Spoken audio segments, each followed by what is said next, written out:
this, and then we're good to go. So most of the time I do like an ad read-in, like this episode is brought to you by whatever and whoever. But since you're sitting right here, we can just do the ad read-in right now.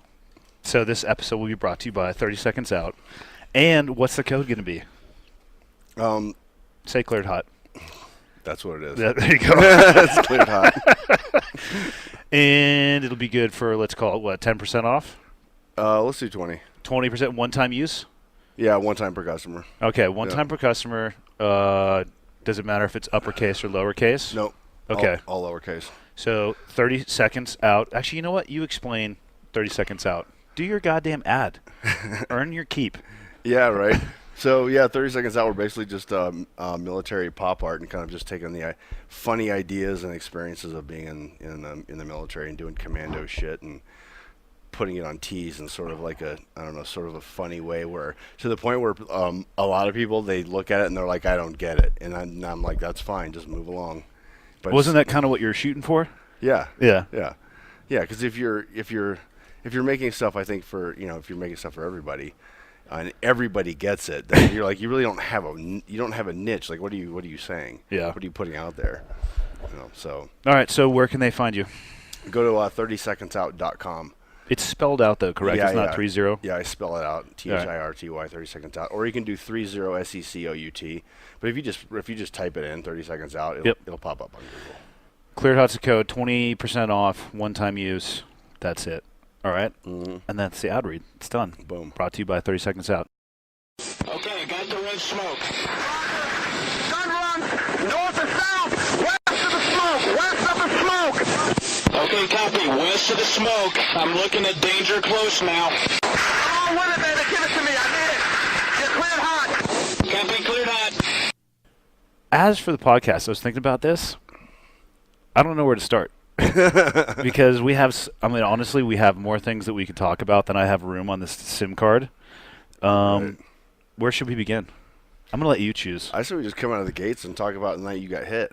All right. Well, the last episode with Evan, we came out of the gates hot, too, because he was talking about Spartans and their leisure time activity with each other, clothing optional.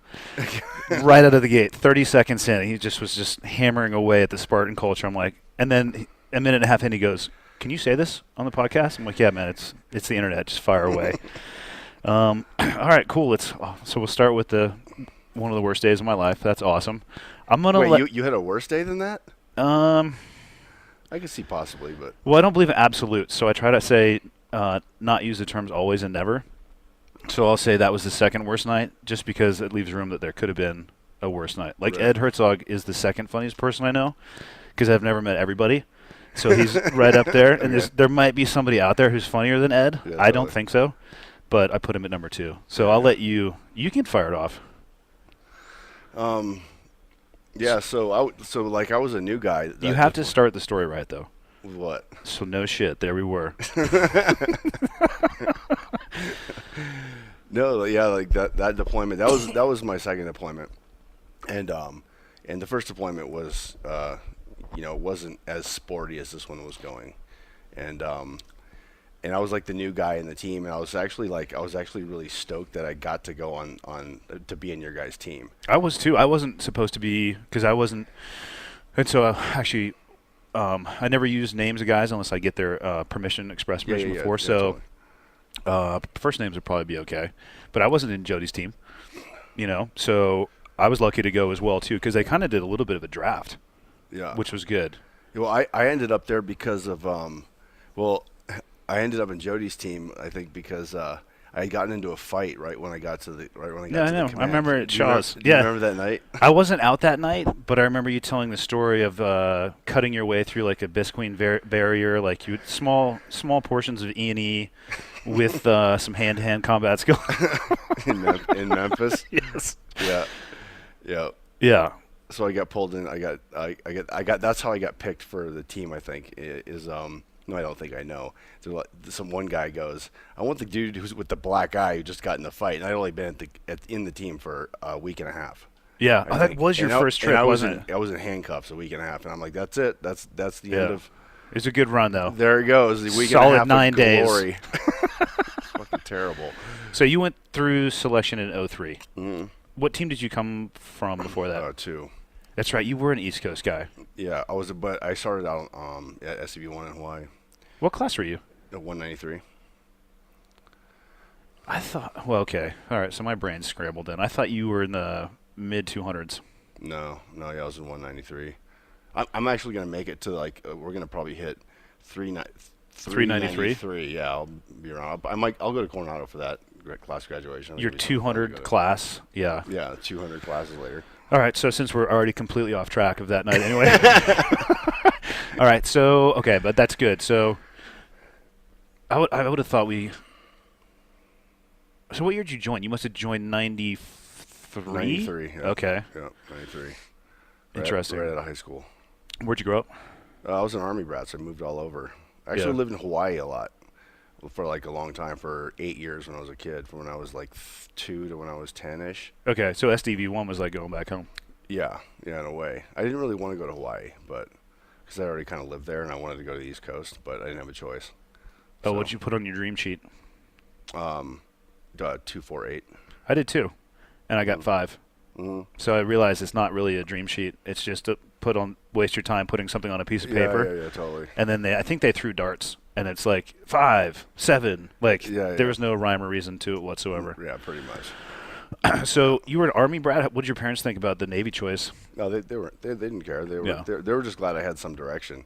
They didn't want to talk into Greenie Beanie or Ranger. Well, I mean, in high school, I was, I did they had this, that Scared Straight program where they would get kids that were having problems and they would take them to a prison, and the prisoners were I will rape you. They will yell at them, and then you leave scared, and then you fix your life. I did that in high school, so I was a part of that group. Yep. And so I think my parents were a little concerned about what the hell I was going to do, but Okay. I kind of knew what I was going to do. I was going to go either graduate high school, move to Jackson Hole, and start skiing and snowboarding, or I was going to try for the SEAL teams. I didn't know what I was going to. So I was relatively the same thing.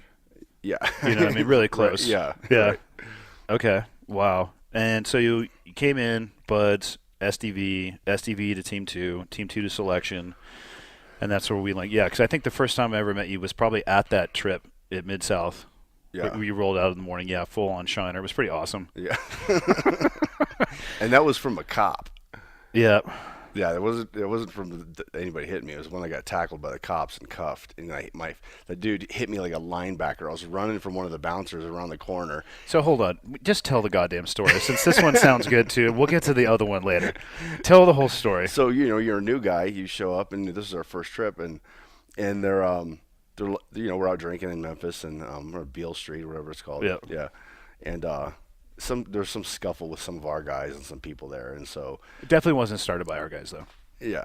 Oh no. They knocked our halos off, and then we got mad. Yeah. Yeah. You guys were at the bar just reading the Bible, right? Right, Yeah. yeah. Okay. Just making sure. And so I get grabbed by one of the senior guys. He's like, "Hey, Evan, come with me." I'm like, "Okay." You're a new guy. You just go along, right? And then, so he's like, we got to go find this guy or whatever. That's he punched one of our dudes or something. I'm like, I don't know what happened. I'm like, okay. So we get down there. So we find the guy in a bar. He's sitting there, and we're kind of waiting. And so, Kind of waiting, as in we're setting up an ambush. well, yeah, a little bit. So so the dude's in there. He's having his drinks. We're having drinks in the corner, and I'm just waiting to see what happens. We're like, we're just gonna wait till he goes outside. Then we're gonna confront him about what happened earlier and get some answers or whatever. And so a while goes on, and we're there for an hour or something, and everyone gets tired of waiting. They're like, we're over it, we're leaving. So, but I stayed, and so I stayed there, and then the dude goes in the bathroom. So I'm like, okay, I'm gonna follow this guy in the bathroom. So I go in the bathroom, and no one followed me in there because I don't think they thought I was serious. And so I go in the bathroom, and the guy was taking a leak, and I'm like, well, I don't want to punch this guy while he's taking a leak. I got to at least give him a man-on-man. Yeah. You see me, I see you. I'm not going to sucker punch anybody just because I don't believe in that. So the guy comes out, he looks at me, and then we started fighting. At this point, we're all super drunk. Yeah. And so this other dude in the bathroom jumps on me and grabs me. A random third party? Yeah, just a random dude grabs me. I'm on the floor in the bathroom, and I'm thinking at this point, I got to get out of here because the cops are coming. Right? Yeah. I know the cops are coming. And so I get up, break out of that dude's, like, just grapple my way out of his grips. In my drunken stupor, I run out, and I see the bouncers, like the big bouncers, heading, and this dude would have bent me in half, running towards me. And that's when I saw, like, the plastic they had, right? And so I just kind of, like, weaseled my way. I don't know if I tore it or whatever. This is such an asshole story. Get out of the plastic, and I'm not in good shoes to be running. I'm in like, not mountaineering boots, but I'm in these thick winter boots, and I start running, and I'm like, oh no, this is gonna be like hard. cinder blocks on your feet. Yeah, I'm like clunk, clunk, clunk, and so I start running. Bouncers are behind me. There's like 2 or 3 bouncers behind me.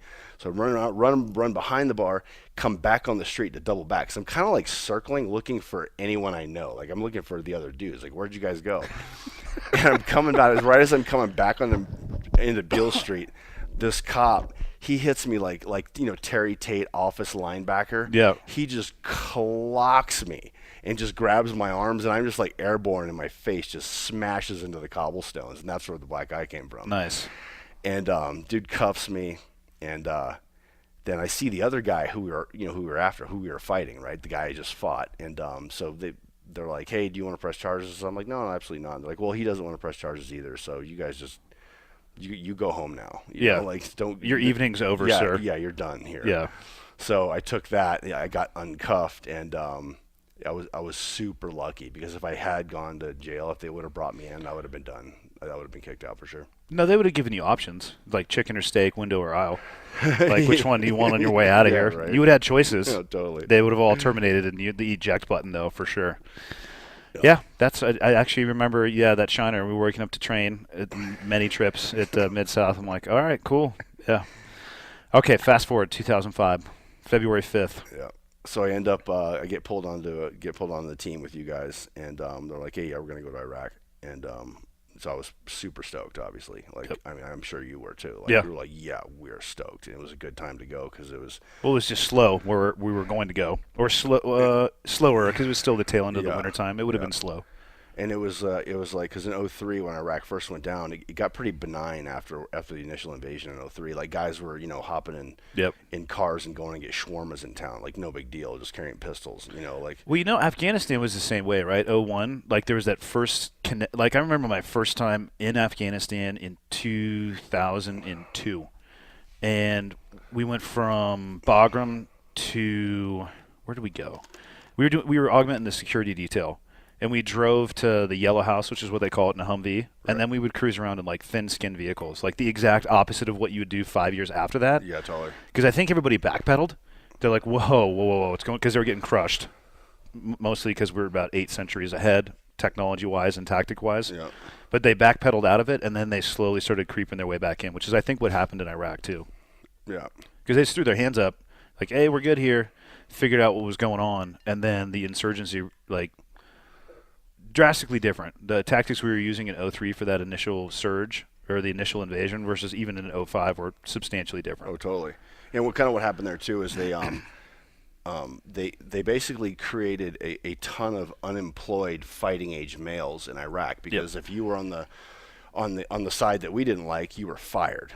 So all of a sudden, no income, and now you've got, I don't know, a couple million fighting age males in the streets with nothing to do and no job, and they've been ostracized from the new system, and so they're like, oh, let's form. What are men going to do? They're going to form groups. They're going to form tribes, gangs, and some of them are going to be looking for money, and they're just like the guys we go after. They weren't like religious fanatics. They were just thugs. They were there to get cars and rob people and get control and try to gain control of a region or a town, and then there were the religious fanatic guys, but that left that vacuum. Those guys had nothing to do, and that's part of one of the takeaways that from the studies in Iraq is that was a major screw up that we did. We didn't give those people anything to do when they could have been a value add in some aspect. I think looking back, the U.S. military, and I'm sure you would agree, doing what we did, we're very good at going in and breaking things. Not that that's necessarily our job, but the building and what happens in that vacuum, the U.S. military is not equipped to do that. So right. I don't know. I mean, for myself personally, I think back about Afghanistan and Iraq, And I view it from the perspective of like my youngest daughter who's 10. It's like, I wonder when you're in college how this is going to be talked about. Yeah, totally. Success or failure or victory or, I mean, we tactically we would win, right? But strategically, I don't know. I think the jury is still out on that one. And the fact, actually, I don't think the jury is out. The fact that we're still in both of those countries, I mean, we're at the 1,000 paper cuts. Yeah, you know? yeah. And I mean, an occupying force is not sustainable. Yeah. You know, we're not going to be able to sit there forever because we'll just drain our resources. We just keep getting drained. Yeah, and when people say, how long should we be there? I'm like, well, we still have forces in Korea and Germany Right. and all over the NATO countries in Europe, so it's going to be a piece. Like, pack a lunch if you actually want it to be stabilized in any way, shape, or form. Yeah. So, again, February 5th, back. This is why it's perfect. It just goes on tangents. Is that what the date was? February 5th? February 5th, yeah. I remember it. I'm not surprised that you don't. It was kind of seared into my head a little bit. Yeah. Yeah. No, so like with we've been doing some good raids at that point, and I'd never pulled the trigger on anyone until that night you got hit, but I remember when we started that out that night, we were out, and it wasn't very far from where we were at in Baghdad. Like, it was. Yeah, because we took the Panders. Yeah. We rolled it. We gaffed it. Vehicles basically Through the burning shit piles. Yep. Yeah. Remember, like, we just driving over the medians and everything, and it was pretty anarchy-ish. Well, in a Pander, there are no rules. Right. So when you have mounted machine guns, you can go over the median, and people will get out of your way. And nobody's driving in downtown Iraq or downtown Baghdad in the middle of the night. And having this was probably the most. It was up to that point, and even I would still put it at the top of one of the most confusing layouts of living area that I've been to. Because remember how confusing it was. There was no pattern. There was no. You talking about that particular house? No, I'm talking about like that neighborhood that we went into when we were trying to find those dudes. Well, because we walked past the house. Yeah, we did. I mean, I remember I was up front walking in front of Jody, and we were kind of split, and that dude ran across the alley. Because I remember going past that house, and there were no goddamn lights on. Right. And we went, and I don't remember, we chased a guy in, we made entry. I remember a shotgun going off somewhere, which is going to wake up everybody. Yeah. Coming back down that alley, ladder goes up. The widget dude was doing the widget stuff. And it was a low wall, too. It was probably, a 7-foot wall? It wasn't very high. Low wall in comparison to most of the walls there, yeah. I was on like the second rung of the ladder, staring at that window for like the 10 minutes, just looking at it. Never saw a shadow, never saw anything move, nothing. And then widget guy was like, "This is it." I'm like, "Okay." Yeah. And then you went over, but at that point, you went over the wall first. Correct. Right? It was you, and then I think I was second, and then I think Scoop was behind us. Yep. Yeah. Because I think there were only 3 of us in the courtyard when it kicked off. Yeah. And then I remember because I remember that light was on, right? In that room, yeah. And then you could see the dudes in the room, and the TV was on. I never saw that. Oh, you didn't? Because I knew, so remember the layout of the house where, there's the door, the window, and like kind of like a classic American house where it had that part that jutted out where the garage would be? Yeah. There was that blacked out window there. I'm like, okay, listen, I knew I was going to hold security for you to place the breach, but I'm not going to turn my back on that dark. So I was actually looking in that. Like, as soon as I shifted my head to look in that darked out window, shit got a little wild. Because so when we first hopped over the wall, I just rewind like a couple moments. Because when we first got in there, we were lit up, but there was like all that junk in the yard. Yeah. So we were kind of hiding behind. There was some good shadows. That low crap. And then I think I made eye contact with you, and we were looking, and we saw that shadow line, basically where that corner was by the carport, and we're like, dude, let's go to the shadow. Like, this is not a good spot. Because I remember seeing the guys' heads in there, and I remember there were multiple dudes, and I'm like, oh, there's a bunch of dudes in there. Yep. And so is when we got up to move to go to the shadow. Right when I got to the corner. That's when he opened up. Yeah. And all I saw was just the flash. Cause I was looking at the window, and I just saw the flashing like in slow motion, just juk. Yeah. And I thought for sure I was going to get hit. How far away would you say it was? 20, no more than 25 feet. Yeah, it was close. Not meters, feet. It was really close. Like you could smell his gun. Like you could smell it when it went off. And you were to my left. Yep. And Scoop was over to my right. and I remember you disappearing out of the corner of my eye, like you were gone. Yeah. And I was like, because I was kind of keeping tabs a little bit, you're kind of we're making sure where each other are at, and then you were gone, and then we didn't know at the time, but Scoop had been shot through the hand and it stopped in this plate. But dude, he was a beast. He didn't say anything about it until the very end. And he's like, "Hey, I think I gotta talk to somebody." And he didn't Hand shots don't count. Yeah. I'm like, he's like, "I'm not really shot. I just got like it's just through my hand." I'm like, "You were fully shot, dude." Like, yeah. Yeah, you gotta go.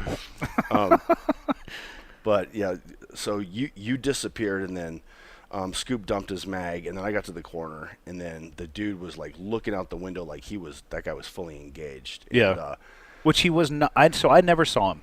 Okay. I heard.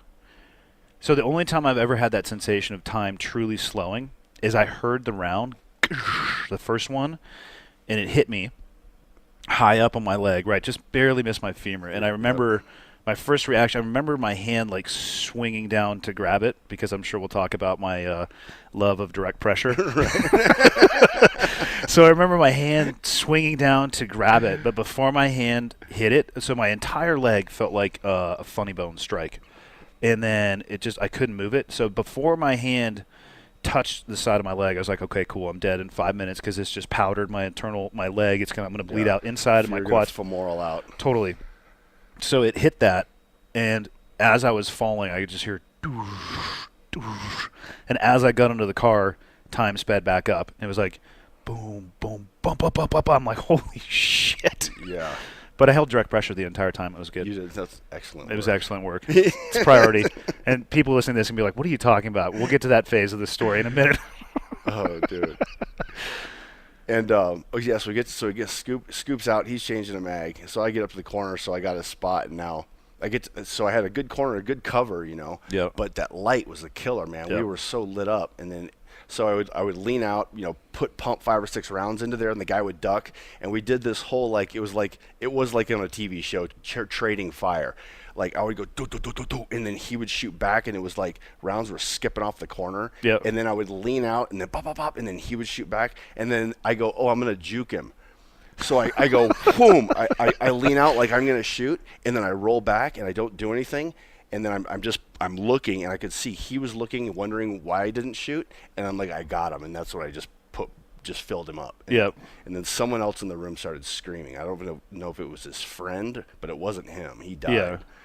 And then there was just some wailing in the room. Like I think it was like his, I don't know, buddy or something. Well, at that point, too, guys back over the wall that we had climbed over, they were engaging too as well. So I don't think you were the only one. I mean, like, who knows? Who else could have gotten a piece? Yeah, totally. Yeah. And then you're like, dude, get me out of here. I was stuck under a car, dude. And I thought, like, and here's the old tactic, right? You're like, we got to win the fight first before we're going to expose ourselves. Yeah. And I looked at where you were, because I saw you under the car. And the first thing I thought is, like, why is he under the car? Like, how did you crawl under there? No, so when it hit me, I'll send you a picture of the belt. So the second round he shot at me burned my belt for about 4 inches. Right. And the copper jacket is still attached to the belt. So because it hit me in the side and spun me towards him, and I pushed off with my good foot, my right one, which is what sent me flying towards the car. So I hit on my back and slid underneath it. Like somehow my gun was under me, because maybe I thought 2 hands direct pressure, so I probably just threw my gun down and was grabbing for it. But I'm hung up underneath the undercarriage of the car on my shotgun bungee. Like, and then my gun's underneath me, and I'm like trying to push out to get out from underneath the car. Right. And all I see is from the window just doosh, doosh, doosh. And I couldn't get out. And that's why I'm like, dude, get me out of here. Yeah, so like we wanted to get you out, right? Obviously get a medic, but the medic didn't want to. They made a good call. The medic didn't run in because he didn't have a good visibility on what was going on in there. Yeah. And it was smart of him not to just blindly charge into a compound. And he didn't even know where you were, so he'd be running in there like literally looking for you. Yeah. Right. So it was a good call him not running in there. Plus rounds were still going back and forth, and there was other guys in the room armed, and I looked at where you were, and my thought process at the time was like, okay, I see he's relatively safe because you were under the car, like you were out of sight, like you were out of the. It was like just my lower torso just hanging out. Yeah, you were like out of the picture. And so I'm like, first we gotta take care of these guys. Before Negative, we go dude. Get me out of there. If I get hurt, the priorities shift. It's get Andy out, win the firefight. And then I'm trying to remember. Sometimes the order of things sometimes get mixed up a little Yeah. bit in your head. You know what I Well, mean? that's why I wanted you to tell from your perspective, because Yeah. mine could be flawed as well. So the once I think we had those guys basically subdued. Yeah. Before we went in, and that's when I just ran over to you, and then we had more guys came in the compound at that point, so we had more guns like providing security. So Yep. it was a good time because we had cover at that point and more manpower. So that's when I came over with my scissors to look at your leg. After you drug me out, yeah. And then, I pulled you out a little bit so I could, because I couldn't deal with you under the car. It Yeah. was like, you were like, I couldn't get out, dude. you're like, Like, worst, scariest environment imaginable. Your gun's underneath you, you're pinned, and you're just staring at muzzle flash. Like, and you're shot. yeah, it's like, I really hope this guy doesn't get lucky and, like, go up, down a little bit, because that was the only thing that was saving me, was pure luck. Yeah. No, well, that and us filling that room with bullets. True. They weren't happy about that. Yeah, that's Yeah. good. Yeah. I support that. So yeah, I remember just trying to, like, where is it? Where you hit, and you're holding it. Yep. And then and it was your left side, right? Yep. Your left leg, yeah. And then I just took the scissors and cut it, and you're like, how's it look? And I remember going, okay, I'm gonna have to tell him one thing and then the medic the other thing, but I wasn't smart enough at the moment to figure out that you were gonna hear what I said to the medic on the outside, Because you were literally yelling? yeah, he's like, how is it? How's it look? And I go, and you're like, dude, how is it? I'm like, dude, you're fine. It's like, it's not that bad. I'm like, and then I go, and I remember exactly what I said. I go, he's got a lot of holes in his leg. And you were like, what? And you were like, Because I didn't want to look at it, because I'm like, so I was holding, because I remember you pulling out your trauma shears. You're like, dude, move your hand so I can cut your pants. I'm like, no, Evan, fucking direct pressure. because I was worried. As soon as you said leg, I was thinking in my head, like, oh, I need a femoral. Like, That's what I need to thought check too. for a bleeder. Right But it was away. so high up, we couldn't put a tourniquet on it anyway. Yeah. How high up was it? Like below, like your hip. Let's say your hip socket, like your It your is bone on the side of your hip. completely parallel with the socket. Okay. So, yeah, Really high. there's Yeah, no yeah, way you could have put a tourniquet on it. It would have, Gotcha. yeah. You could have put a tourniquet on my belly button, Yeah. which wouldn't work. Yeah, that's right. It was pretty high. Yeah. And then I remember walking around. I remember because we had walked around so much in this neighborhood and just the open sewers. And I'm like, I do not want to drag his leg through any of this. And then I'm thinking, like, he's gonna get like a major infection and die or something if I drag him through this disgusting water that's out here. And then that's when I go to try to put you on my shoulder, and you're like, no, just drag me. And that was like, yeah, that's actually smarter, but we'll deal with the infection later or Yeah. whatever. And that's when someone else came up, and we did the typical, like, grab two-handle strap, yep. two-handle strap, grab that, and we just drug you back around the corner, and then went back inside and breached the door, went inside, and So I was laying, talked to those guys. laying outside of the compound listening to all that happen as the 18 Delta rolled up. He's like, all right, cool. And he wrapped some Curlex around it. He's like, you're good. And in my head, I'm like, what's going on? Like, this doesn't feel like I'm good. You just put Curlex on there, which is essentially spongy cloth. Right. And you're telling me I'm good? Like, okay. Does anybody have a morphine popsicle? Like, Yeah, I need more. I need more than this. Yeah. well, I had the morphine in my shoulder pocket. You had a fentanyl, right? No. Was it a fentanyl lollipop? No, that was pre-fentanyl. I wish they okay. would have taped that to my hand. Okay. But we had the auto injectors, Oh, okay. That's right. but I had never had any. I thought if I did that, I was going to be drooling on myself. Right. Because I had to make sure, like, the 18 Delta, I'm like, give me my rifle. I'm like laying in the street essentially, but like, at least let me have my gun, so I feel happy. Yeah, because you're still kind of out there. I mean, Yeah. you're still like it's the target's still going on. So all the target happened, and then it went the way that it went. Other guys were getting medevaced in helicopters, and Scoop and I got put into that Bradley, where the greenest of green medics, like he was visibly shaken. Was he shaking? Oh. I remember you mentioning that like a couple years ago that like his hands were just shaking. He was shaking, and he's like, all right, I'm going to give you an IV. I'm like, cool. I give him my arm. He whips out a 14 gauge. I'm like, listen, I'm not cool with this. That's the size of a straw for a Coke can. Right. I'm not happy with this, but like, go ahead. He jabs. I'm like, God damn it. Gets it though, and goes, I don't have a bag prepped, and pulls it out. I'm like, you're done for the night. you're done. I Yeah. just bent my arm, Next. like there is no one next. I'm like, you can ride with us, but don't touch me again. Oh, he was cruxing. He was gripped. amped out of his Yeah, mind. he was gripped. Because, I mean, well, Scoop and I I can't imagine what we looked like. Like, we hadn't cut our hair in 2 years. Okay, well, let's do another side tangent. So Scoop, so we finish the whole target, right? We get target secure, like everything's calmed down, and that's when he comes up and he says something to like us. He's like, "Hey, I don't think he really knew what to describe. He's like, "Hey, I think I took like a little something or like A bee stung me? Yeah, he didn't really know. Yeah. And we like looked at his hand, and he had been shot right through the hand, and where it stopped in his plate was I remember afterwards because we kept his kit because he didn't medevac him with his kit, and we took it back to base and we looked at it, and the round stopped. It was about 1 inch from the bottom of his plate. It went through a mag, too, right? Or both? Because I think he was double stacked. It might have. Yeah, I think he went through 2 of his M4 mags. And it was pretty close call. But Yeah. he was like, one of those things like adrenaline carried him through. He had to have known he was hit, I think, through the hand, but he might not have because it was pretty rowdy.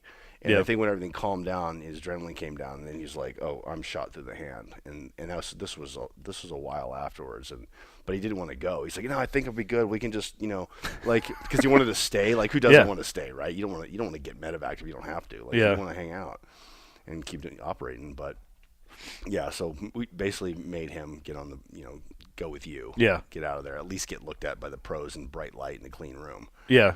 And then we were together for the next, 5 or 6 days, all the way through Germany, all the way getting back home, which was a bizarre experience in and of itself, man. Like, the medevac process. oh, man. Because it's funny, like, I got in that Pander. I didn't see any of you guys for months. Like, I was just, like, it was over for me. Yeah. Like, lifting. Totally. Because I'm going to, and I actually was curious, did you guys just pack up all of our gear and put it on a rotator flight? Like, because eventually it got, like, I was curious what happened afterwards. No, we packed our stuff up because we had to make room because we needed a backfill. So we had 2 guys that were going to fly over from somewhere else. I don't remember where they came from, but Probably OE. yeah, to come over to backfill you guys. So we basically had to clear your bunks out and get ready because I think it was only about a week delay until those guys got over there. Like the turnaround was pretty quick. So you guys got backfilled by 2, and so yeah, we packed our stuff up, and I don't remember if we shipped it early, but I think we just kept it with us because we're like, he's not going to need any of this stuff. I think we may have sent like your wallet and like maybe some like key things, but all your kit, all your major stuff stayed with us. And we're like, we'll just fly back with it. He's not going to be doing anything. He doesn't need this. Yeah, for a while. I actually don't even remember when my kit got shed. I think I was still wearing it until we got to the hospital in the green zone, and then it was like the freaking trauma shears came out again. Like, what was that like? Yeah, like what was that like for you? Like once you left us, like you got in the vehicle and so I got in the Pander. We got to the green zone about the same time that the second round of helis were medevacing the guys out. Okay. So we all kind of got shuttled into, and I've had no morphine at this point. This is a couple hours because, again, I thought if I had a jab myself, I'd have been like, I'm like just useless. So I'm just sitting there like, this sucks. And actually what hurt me the most was my ankle because the neuropathic pain from the doctors don't know if the round clipped my sciatic nerve or the ballistic gel where the shock waves. Yeah. Either way, if it was the shock waves or it actually penetrated the nerve, it had the same effect. It short-circuited the nerve all the way down to the terminus point in my ankle. So it felt like my ankle had been just completely hammered on with a sledgehammer. So we get into the waiting room, essentially, in the green zone. I'm in there, Scoop's in there, we're in our beds, and you look over and there's a dude handcuffed to his cot like 4 feet from us just looking at us, just wide-eyed. Like a Iraqi dude? Or like a Mooj. Okay. And somehow they had just wheeled us into the same room as him, and he's looking at us, and we're looking at him, and you see like the doc, he's like, we need to get that stretcher out of here. Dude, yeah. That is wild. Yeah, so that guy gets wheeled out. But then there was people, like the guy we were talking about last night, he went straight into surgery. Because, triage, right, taking the worst. Like his portions of his upper body were toast. So he went straight into surgery. But as soon as we got in there and they started working on me, it was like I went from fully kitted out to butt naked in like 20 seconds. I'm like, what's going on? Like everything is cut off. The guy finally is like, hey, do you want some morphine? I'm like, yes, absolutely. He juices me with it. I'm like, this is so weak. I wish I would have known. I would have taken this hours ago, so I wouldn't have been in agony. Right. And then it was like CAT scans, and they started giving me options. They're like, X-ray, CAT scan. Do you want us to try to get this metal out of your body? It looks like you have ferrous metal in your body, so we can't give you a MRI because the magnets would have pulled on it. Exactly. I said, in my morphine-induced state, I'm like, so what are my options? Like, if I leave it in, what's going to happen? And the doc said, well, it'll just encapsulate itself in calcium, and as long as the stuff doesn't move around and contact a bone, you're going to be okay. Or we could take it out. And I said, well, how would you take it out? He's like, oh, it's awesome that you asked. We'll knock you out, put a tube down your throat, intubate you, lay you on your stomach, and then we'll hold a two-dimensional X-ray, like basically over your ass cheek, and start slicing and peeling and slicing and peeling, trying to find the stuff. I'm like, I'll take option A, please. And so that was it. They're like, okay, there's nothing that we can do for you. So they put more Curlex on it and just kept giving me morphine because I still have never broken a bone. I've had stitches one time in my ear recently, but they never stitched it. They literally said, let it scab up, let the scab come off, and once the scab comes off, you can take a bath again. So that was it. Did they let you sleep? Or did they keep you awake? I could not sleep for about the first day and a half, just because. And at the same time, then I had to notify Jamie. But the time I was in the Your wife. Yeah, my wife. The time I was in the emergency room didn't match with the time in VB. It would have been like 2 a.m. I'm like, I'm obviously going to live. Let's not do a 02 call. Yeah. So we went into just a room at the hospital. And then the next day, they threw me on a stretcher with Scoop, and they threw us on a Black Hawk and flew us in the middle of the day to BIAP. And I waited there for a day where they would just freaking come over and just juice me with these amazing amounts of morphine. So I'd pass out for like 4 hours. I woke up one time, there was like 3 people standing at the foot of my bed, like talking about me, pointing at me. I was just like, ha, ha, ha, right back to sleep. Then they put us on the airplane to Germany, which was a miserable experience. There were people on that airplane in agony the entire flight. And we had one JSOC doc between Scoop and I, and the guy we were talking about last night, like, do you need meds? Do you want an Ambien? Like, we had our own little pod, and then it was the entire length of the aircraft. 4 rows, the wall, 2 in the middle, and 1 on the other wall of people that were hurt. So casualties. Dude, the guy in the rack next to me was standing up in a turret of a Humvee when a dude clacked himself, and from everything from his belt line up was completely Swiss cheesed. And there was burn victims. There were multiple amputee, and they were like in agony, screaming, like, getting meds. So that was the entire. I looked over at the doc. I'm like, hey, can you put me out, please? I don't want to experience this. Yeah. Land in Germany. And it's like a 20-minute bus ride to the hospital. So I'm on a stretcher. I almost get dropped in the stretcher because now it's like a E4 Air Force, poor little 22-year-old girl trying to carry me on a stretcher. So I almost go ass over tea kettle on the stretcher. I get put into a fucking white school bus on the Autobahn, and we're just sitting there just bouncing. And people who have like erector sets holding their bones together, just like, ah. Gosh. Brutal. So they get us to Ramstein. They all get sent off to their wing. I look like I'm a hobo because I hadn't, cut my hair in years. And they're like, so they put us in a different wing, and I ate Jell-O and watched shitty DVDs for like a day. Scoop and I checked ourselves out of the hospital, went to the airport, got a Delta ticket, flew back to the New York where Teeny Weenie met us, and landed at the command. Like, whoa, back up. Why did you guys go the civilian route? What? Because it was a week until the next rotator. Oh, so you were stuck there in Germany. Correct. Oh, no shit. Yeah. I didn't know that. Scoop was in the same room as us, but he spent most of the time at the bar because he was totally mobile. I'm like, right on, dude. I'm sitting there. He like, probably just had a big bandaged up mitt. And he would just go put it on the bar and be like, cocktails. Yeah, totally. So his experience in Germany was different than mine. I'm just sitting there like, I was able to take my first shower. Like, I was able to talk to Jamie, talk to my parents. Like, yeah, it's not the best day of my life, but I'm going to be okay. And then when they started like, hey, rotate will be here in a week. I'm like, that's not acceptable.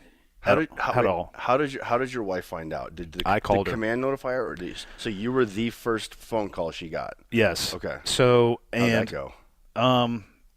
I was so high on morphine, I had to have somebody dial the phone for me because it was when they moved us to BiAp. Literally, like, the syringe was this big, and the doc's like, "You in?" I'm like, "Yes, absolutely." Just, You in. and then he hands me a cell phone. I'm like, "Can you? I need you to dial this number because I can't do it." And she answers, and I was like, "Hey, Jamie, how you doing?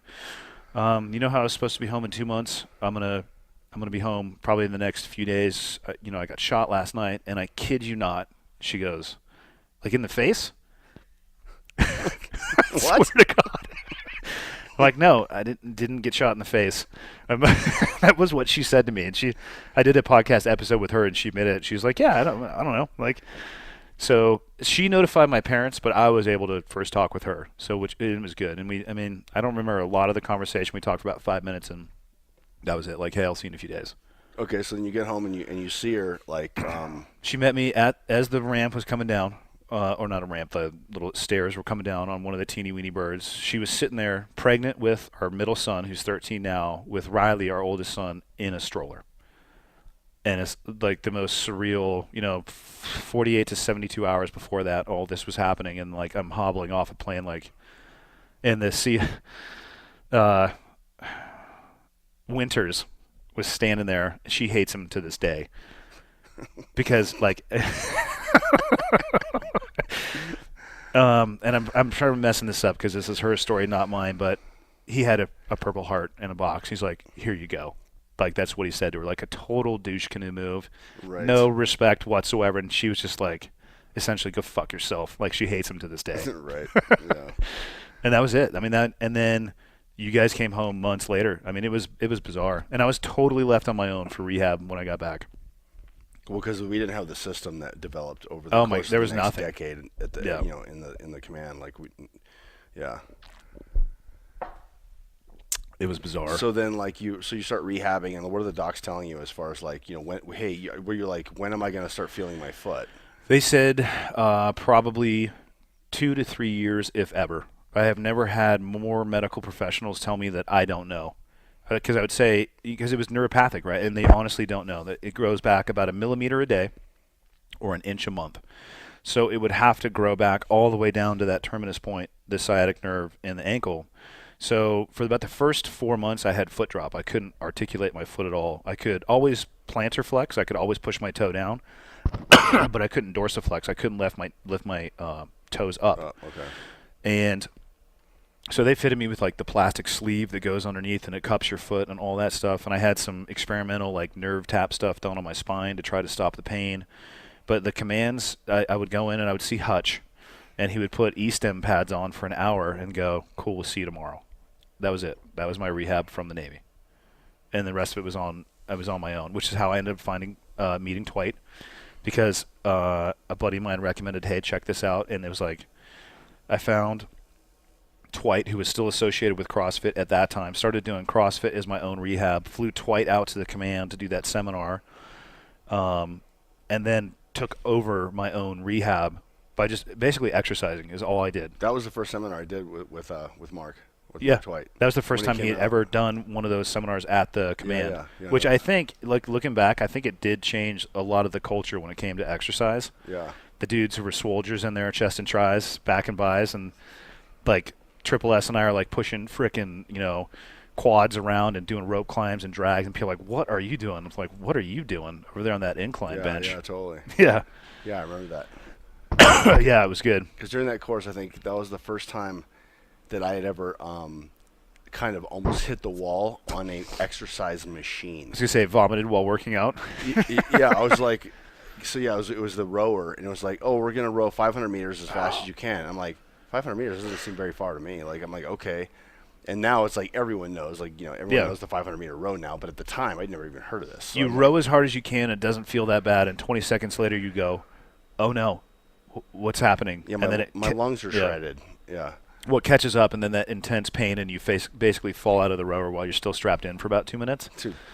Dude, yeah, sidebar. So when Mark came to the command, when I heard that Mark was coming to the command, I was super stoked because, like, he was kind of like one of my heroes in high school. Yeah. Just from the climbing world, I'm assuming. Yeah. Like I had pictures like from Rock and Ice and Climbing Magazine of like him free soloing ice walls in Chamonix. And for me, the way I was and the way I thought, and I'm still to this way to a certain degree, but not so elitist mindset, I would say. But I was into that because I'm like, look what this guy's doing. He's 300 feet off the ground with no ropes climbing ice walls. And then I would go and I would like see like the football players at school and like the lacrosse players. I'm like, this is boring. Like, there's no one's gonna die doing this. Like, so like I was definitely drawn mindset wise. I was drawn into whatever was, what could you die doing, and like a challenge surrounding that. So, like an activity with a lot of danger is what kind of drew me in. And so I'd say you found it. yeah. Yeah, and so like having Mark at the toilet, like when he walked in, I was like, oh my God, Mark Twite's here. And I remember, I know who that guy is. Yeah. Like, you know. And no, I don't think a whole lot of the people knew, just because I was a niche-y little, sort of like a little climbing kid in high school. Yeah. I think the longest episode of my podcast I've ever done was with him. Oh, really? Down in Salt Lake. Well, we could have filled up 3x more time because the guy is he's so deep into the things that he's interested in. People ask me about him all the time, like, what's Mark like? I'm like, he defines intensity in all of the best ways. Yeah. And if you don't define intensity in yourself in some of those ways, you and him might not get along very well. Yeah. Because, you know what I mean? He knows what he likes, and he goes down that path. I mean, there's a reason he was like, you know, he's one of like the greatest American alpinists that's ever lived. For sure. Because the guy's intense, and he's you know, it's like other people, like you read any success books or like people that are like, hey, how do you do amazing things? Like, you kind of got to be obsessed. And people use that term in negatively, like, oh, he's obsessed. Yeah. Like it's a negative thing. Like, no, he's trying to do great things, or he's doing something really dangerous, and you need to be obsessed in order to have the drive to understand the details on how to stay alive while you do it. Yeah. And you need to have the practice to do it. And then you can't be half-assed about, oh, I'm like, you know, you're jumping wingsuits. It's not wingsuiting, I would say, isn't a great, you know, every other year type of activity. Not over if you want to survive over a long term. No, yeah. Yeah, you want to be immersed in it, and you want it to become like a part of you, and so like doing it all the time, you know, kind of thing. So like being obsessed, and you see people that have that, and you can recognize it pretty quickly. Like, oh, he's obsessed about this, which means he's probably good at it, which means if you want to learn about it, he might be the guy to go to. Correct. Yeah. So in hindsight, looking at the story arc of your career, I would say, because people ask me all the time about military career, I'm like, it depends on your optic of the things that we did. I either had a very fortunate career or a very unfortunate career. Like, if you were looking to do the things that the SEAL community is designed around doing, we had an amazingly fortunate career. Oh, yeah. If you wanted to just have the job but not do those things, then it was unfortunate. So it all depends on what you're looking at. But I would say, the time that you served there hit it definitely in the sweet spot. So in 2005, I would say, or I can't say it for you, but would you say it was still just ramping up? Oh, yeah, totally. Yeah, the intensity level and the op tempo was increasing. Yeah. In both theaters. How would you describe, and I'll let you talk about it in whatever terms you're comfortable with, but everything that happened, because that was the last time you and I, other than yesterday, the last time we were on a heli together was in Iraq. Yeah. So for all the listeners, we went heli skiing yesterday. Yes. Yeah. Well, boarding for some of us who. Yeah, heli-boarding. Me, you, Trevor Thompson from Thompson Parasports on IG, Nelson from up in Montana. Yep. I don't know if you can be on camera because you're kind of a secret dude. It's not even his real name. Well, good. No, Yeah. I'm none the wiser then. Oh, totally. Yeah. How would you describe or talk about the rest of your career? Because you got out, what, 20? We got out 20. I got out 2013. You said your EAOS actually ended 2014. Yeah, but I left the command in 2013 because you build up some leave and some terminal leave and the whole thing, and you squish it together and you leave early. How were those 7 years after that night on target? I would say I got to do when you go into the military, you go like, I would really like to do this. You have this idea of what it's going to be like if you make it into the commando community. And when I say commando community, I don't mean just the Navy. I mean the Army, the Marines, Special Air Operations Force, in general. just Spec Ops, just command. I just call it commando stuff. But you have an idea of what you want to see and do as a commando, and pretty much I got to do everything and see everything that I ever wanted to. And the only thing I had left to do at the end of my 20 years was get shot, because I never actually got shot, got close a lot of times, or die. And I'm like I've pretty much done all this other stuff. I'm like, I don't really need to. It's like, do I need to keep pushing it and hang out? I don't know. But looking back on it, I would I do it all over again, and it's not even a question. I would sign up immediately. Yeah. If I had to rewind time and go do my same exact path, I would do exactly what I did, because the 90s were tough. The 90s were mentally the hardest time in the military because there was nothing happening. Alcohol consumption. Well, yeah, just going on all-time trips high. and, Yeah. just like the training years in the 90s were just for me were really kind of a low point of where. You know what though? It gives you good perspective. Like when I went in, so I left the command, I went and became a BUDS instructor. It's like my rehab, and I saw guys who were coming in to a community that was fully engaged in war. Which to me, the people who volunteer for that, like, you get a tip of the hat more than a guy who just raises his hand. And not that it's necessarily different, but at least that individual in wartime is like, I'm pretty sure I know what I'm signing up for. I know the consequences. I'm coming anyway. I joined in '96. It was like, I like the concept of this job, right? But nothing. Right. So, Right. None is not like to make a value judgment on either one of them. But I would see those young kids coming in. I'm like, freaking. Right on. They're like, you know what you're getting into. Yeah. But without having the pre-9/11 understanding of what the teams were like, as the op tempo slowed, they had no context and perspective. Because if you serve pre-9/11 and you go through a peak period, right, you roll over the other side of the bell curve, Yeah, totally. you're like, okay, I know what this is. I know what to expect. If you think you're coming in to play Call of Duty 24 hours a day and you don't get to do it, you're like, I'm out of here. And you're going to leave with a chip on your shoulder, which I've seen from a lot of the younger guys. Yeah, totally. Because they get in and they're like, all right, I'm ready. I'm American Sniper. What do you mean I'm going to the PI? What are you talking about? Yeah, totally. Like, no, I'm out of here. Fuck you and fuck the teams, but it's also going to be the first bullet point on my resume. You know what I mean? Yeah, and it creates problems because they have a chip on their shoulder, and it only takes one bad experience for companies, and they're like, oh, no more SEALs. Well, when I showed up, when I showed up to the squadron, and with you guys had just came off the invasion in '03, and like I had just missed it because I was going through training. I was going through selection. Like I'll never be able to do those things. Guys are like, it's never good. They're like, you missed it. It was just the mantra was, you missed it. Well, and I was reeling. I was like, I can't believe I missed it again. Yep. I was like, this is. Well, in the team room. In the gold team room before that, it was all these like models of like Bosnia targets, like pre-9/11, where they were doing like these. What were they? Who were they after? Like war crimes people, right? Yeah, like war crimes dudes. And then shortly after the invasion, they're like, we can take that off the wall. Like they just, you know what I mean? Because those guys thought that everybody else was like, oh, dude, we missed doing that. And then Iraq kicked off, and everybody's like, put these new trophies on the wall. And then people are like, oh, and then OEF got insane. They're like, take those trophies off the wall. You know what I mean? Like it's this cycle. Right. Never ending. What was highlight of your career? Anything stand out? Or not necessarily one thing, but any particular timeline or event that stands out? I don't know if there's an event. There's a bunch of operations that stand out.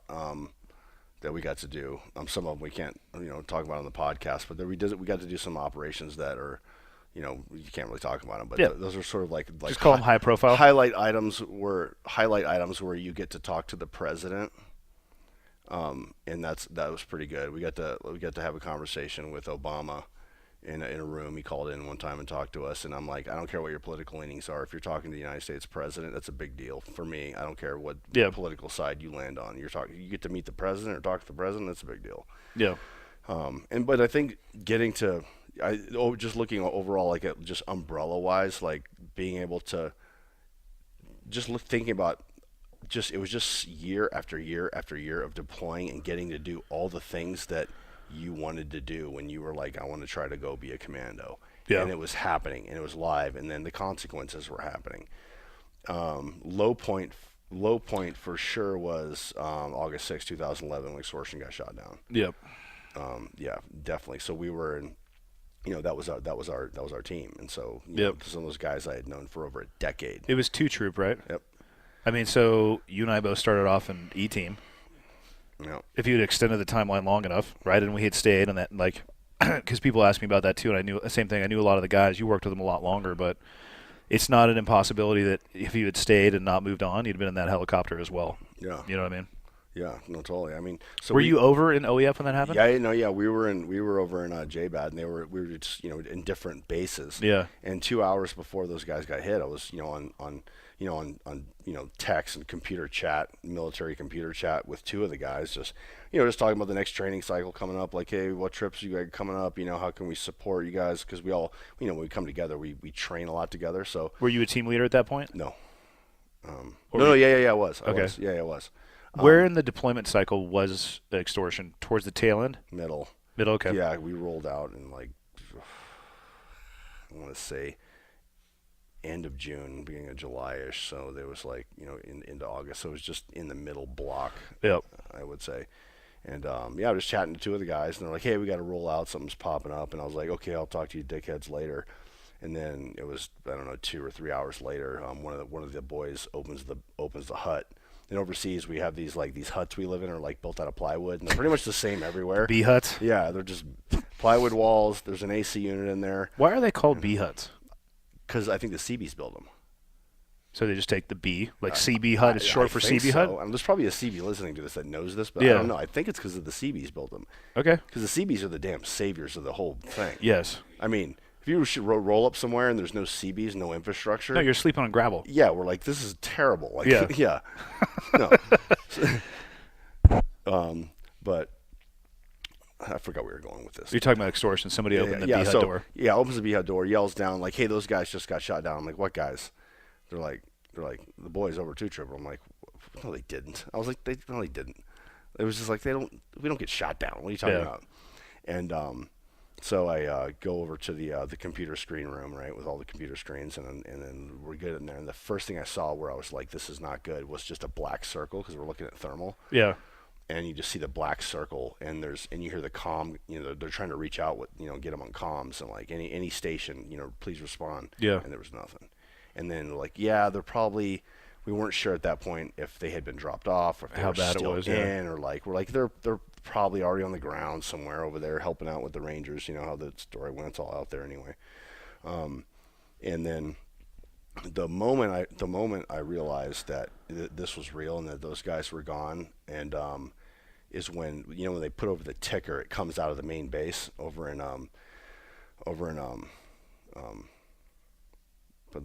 wherever they put it out from. But they the text is extortion 17 down. It was 37 or 38 souls on board. Whenever they say souls on board, that's basically a soft confirmation that they're lost.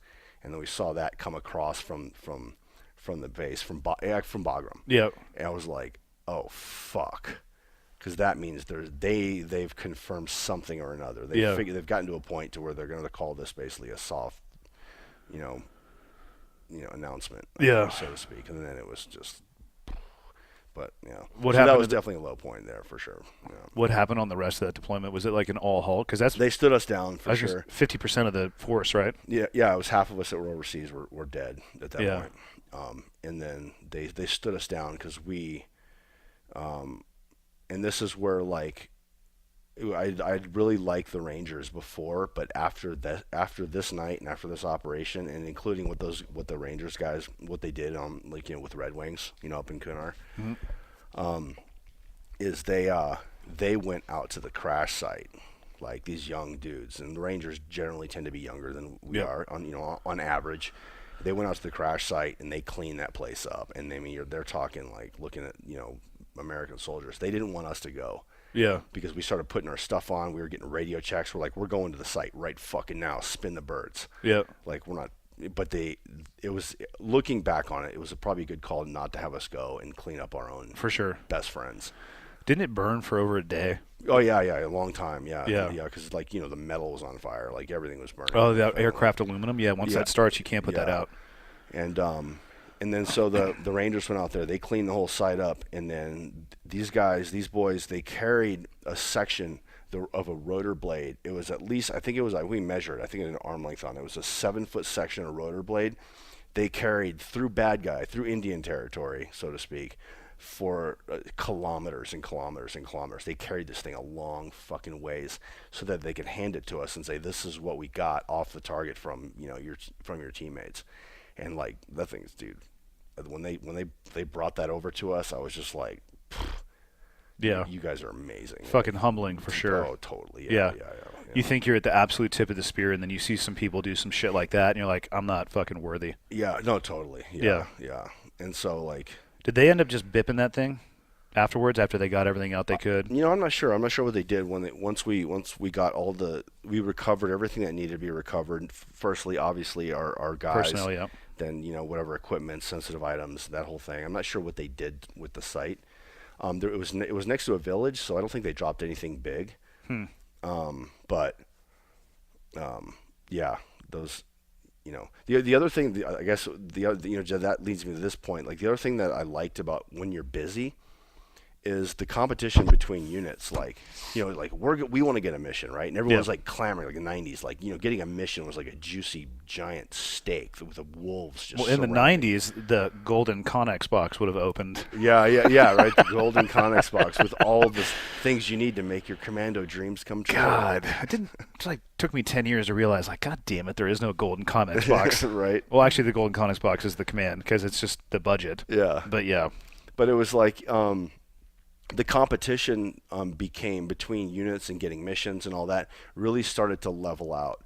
And there was less like, oh, the Rangers, you guys just, you guys do, you just basically support us, like you're here to serve us because we're at this higher level of tier or whatever. Yep. And it got to the point to where we were just happy to have those guys on target. We would give them targets, they would give us targets, and we would work together. It became more like we became closer, like more meshed, even between Navy, Army, Air Force. Like it got tighter across the board, and that was like, it was really enjoyable because once that started to happen, your team gets a lot stronger because now you have assets in other units, and you're not hoarding information, and you're not hoarding equipment. Yeah. And like if units that aren't as well funded, like don't have things, you're like, oh dude, like you see some Marines, you're like, bro, like what are you wearing? Like, because they would like look at us like so jealous of what we had. Yep. And I remember like reaching in my bag and just handing them like, here, I don't even know if you're allowed to wear this kit, but here you go.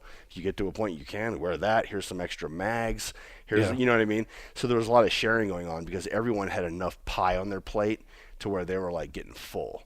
But what's crazy is that enough time had to expire for that to happen, because that certainly wasn't happening in 02, 03, 04, you know what I mean?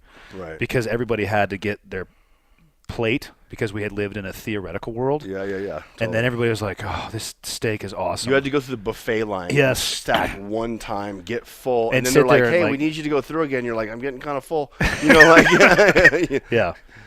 Yeah, it took time for sure. Yeah, I experienced that same thing. yeah. How was the impact on your amazing career on your family? Well, family fell apart, like a lot of them did. I was married 21 years, had 2 kids, and I think what happens is it's like I would say it's also not exclusive to just military, because we're on the news a lot when there's a war going on. It's like law enforcement, first responders. Like if you're going to work and you're seeing heavy stuff every day and your job isn't just spreadsheets and something like that, it starts to take a toll. Also a lack of control of your schedule too. So a high consequence, high demand, low control of your time away. Unpredictable lifestyle. Yep. Yeah, the unpredictability of it. And so what happens is the wives, and they start to, or the husbands in some cases, they start to raise the family on their own without you. And and when you show up, you don't show up. You're not really like in the position that you think you're in, because their schedule's set. They have a program. The kids are going to certain practices. They're in now they're in band, and they're going to freaking football practice or soccer or ice hockey, and so coming home and trying to find your place inside the family unit again was without disrupting. Without disrupting, and it became harder after every deployment, because the stress level in the family would increase and the stress level on you would increase. And then what happened, I think, with us and all of us, like that have similar sort of jobs, is you start to change, but you don't see yourself changing. They see you changing, and then they'll mention every once in a while, like, hey, you're just different now. You're changing, and it's not a positive. Like it's like you're more intense. It's all the things that everyone. They're not giving you a pat on the back on that comment. They're giving you a cautionary warning. Yeah, exactly. Yeah, it's a foreshadowing. It's like, hey, something needs to change, like because you're changing, and Yep. we don't necessarily like how you are, but to us, you become different, and you're like, what do you mean? I'm the same person. Look, same house, same guy. I shave the same haircut, but your approach to life and your views and our behavior patterns definitely change, and we don't see it, and they see it, and that's why I think our divorce rate at the team, it was over 85% or Yeah. something like that. It was astronomical. By the time 2010 rolled around, we had enough years of this pattern, and like everyone was getting divorced, and so like yeah, my family fell apart. Sure, we tried to hold it together at the end, and it just didn't work for me. It didn't work out. But What was the impact on your kids? So mine were super, super young. To be honest with you, I don't think any of my kids have any interest, understanding, or idea what I used to do for a living. But your kids were older. What did you notice the impact on your kids with a career? so my so like my son and my daughter. My son's 25. His name's Chase, and my daughter Claire is just turned 20, and they're like, and my daughter is like not she's the polar opposite, but with the same intensity. Like she has like our type of community sort of intensity, but she's like a vegan hippie business entrepreneur girl that Yeah. likes to walk around barefoot with ankle bells, and she lives in Maui. You're joking about the bells, right? No, Fuck. no ankle bells. You ever been to a Dead show? Come on. No. No. What are you talking about? Yeah, I'm not a huge country fan, so right. yeah. So my daughter basically like I don't know how much of this had an effect on her, like her growing up in this environment, but I definitely think it definitely impacted her. But she's kind of became an old soul. How old was she in 2005? Actually, I should be able to. She was what, 5? Yeah. Okay, Yeah. I'm So just really trying- young when okay. you got hit. Okay, Yeah, but yeah. she was at She an was age. She was 12. growing into an age where she could remember by the time you got out. Oh yeah. Okay, 'Cause that was what I was trying to understand. She was, when extortion got hit, I think she was 12 years old. So like, 12 years old, you're completely She got a aware full of what's understanding of going that. on. Yeah, and your completely. son was even older. Yeah. Okay. Yeah. My son's 5 years older than she was. So my son was, 17 when extortion got hit. So my son's early years, he played ice hockey competitively, and he poured himself into ice hockey, and as like intense dads, I always like would help my son like with training and like, but I think I was definitely, I was overbearing. I would say I was too intense with like, you got to have drive and motivation and never quit, and like I really pushed it harder than I think I should have. Yeah. Looking back on it, like looking back at the You can push them lessons. away as opposed to drawing them closer. It's a balance, man. Yeah. I struggle with the same thing with my kids. Like, they'll say something, and I just want to be like, "You were not allowed to be weak. Like, why would you quit?" And then into them, like, okay, that approach is not going to work. Right. You're going to do what I tell you to do because I'm physically standing here, but what I want to do is develop a young man that's going to do what I need you to do or what you should do, whether or not I'm telling you to do or not. And the path that I have found that is least successful is getting in their shit with the overbearing. Right. And of course, I continuously make that mistake because we're assholes. But Yeah. and it's been ingrained into us, and it was largely, I think, why we were successful in our careers. But it's got negative consequences that have to be controlled. Yeah. But I think what so like let's say like looking at the way we're looking at it right now is like, let's say we're like a family on an island with no network. One thing that we had that did help was my kids' grandparents and my wife at the time's parents. They moved to Virginia Beach to be near the grandkids, and they were like a huge support structure for them. They provided so much stability. When I was gone, I think we were gone on average at something around like 7 or 8 months out of the year for 20 years. I mean, that's like the average you're gone. It's ridiculous. But, having a support structure out there, like family nearby that can help support is a game changer. It's huge. But my son went on, he left home after sophomore year in high school to go play ice hockey up in northern Michigan, to go play U18 AAA because he wanted to, he's like, yeah, I'm going to go for it. I want to try to go play college hockey. And he ended up playing college hockey at Liberty University. He just got his business degree this summer, And it's kind of funny, like the way things are going nowadays, right? He got his business degree. He's got a BS in marketing and business, and he's in the trades now. He's trying to decide if he's going to go electrical or plumbing. Yeah. Because he's like, he saw what those guys are getting paid and the demand. Yeah. And the market, the way it's going for It's the a win-win. trades. And now he's in high-rise construction in Memphis, Tennessee. He's up there sending me pictures. He's up in a building wearing an orange vest, with like, just like a skeleton of a building up there soldering pipes together. Yeah. And I'm like, I'm proud of him. I'm like, that's awesome, man. Good on him. Yeah, totally. So the kids have done well, and Yeah. even though the family didn't stay together, there's always life afterwards. Yeah. Like I've met this girl. Off camera. Yeah. And so there's always life after something like that falls apart. It's not the end. Yeah.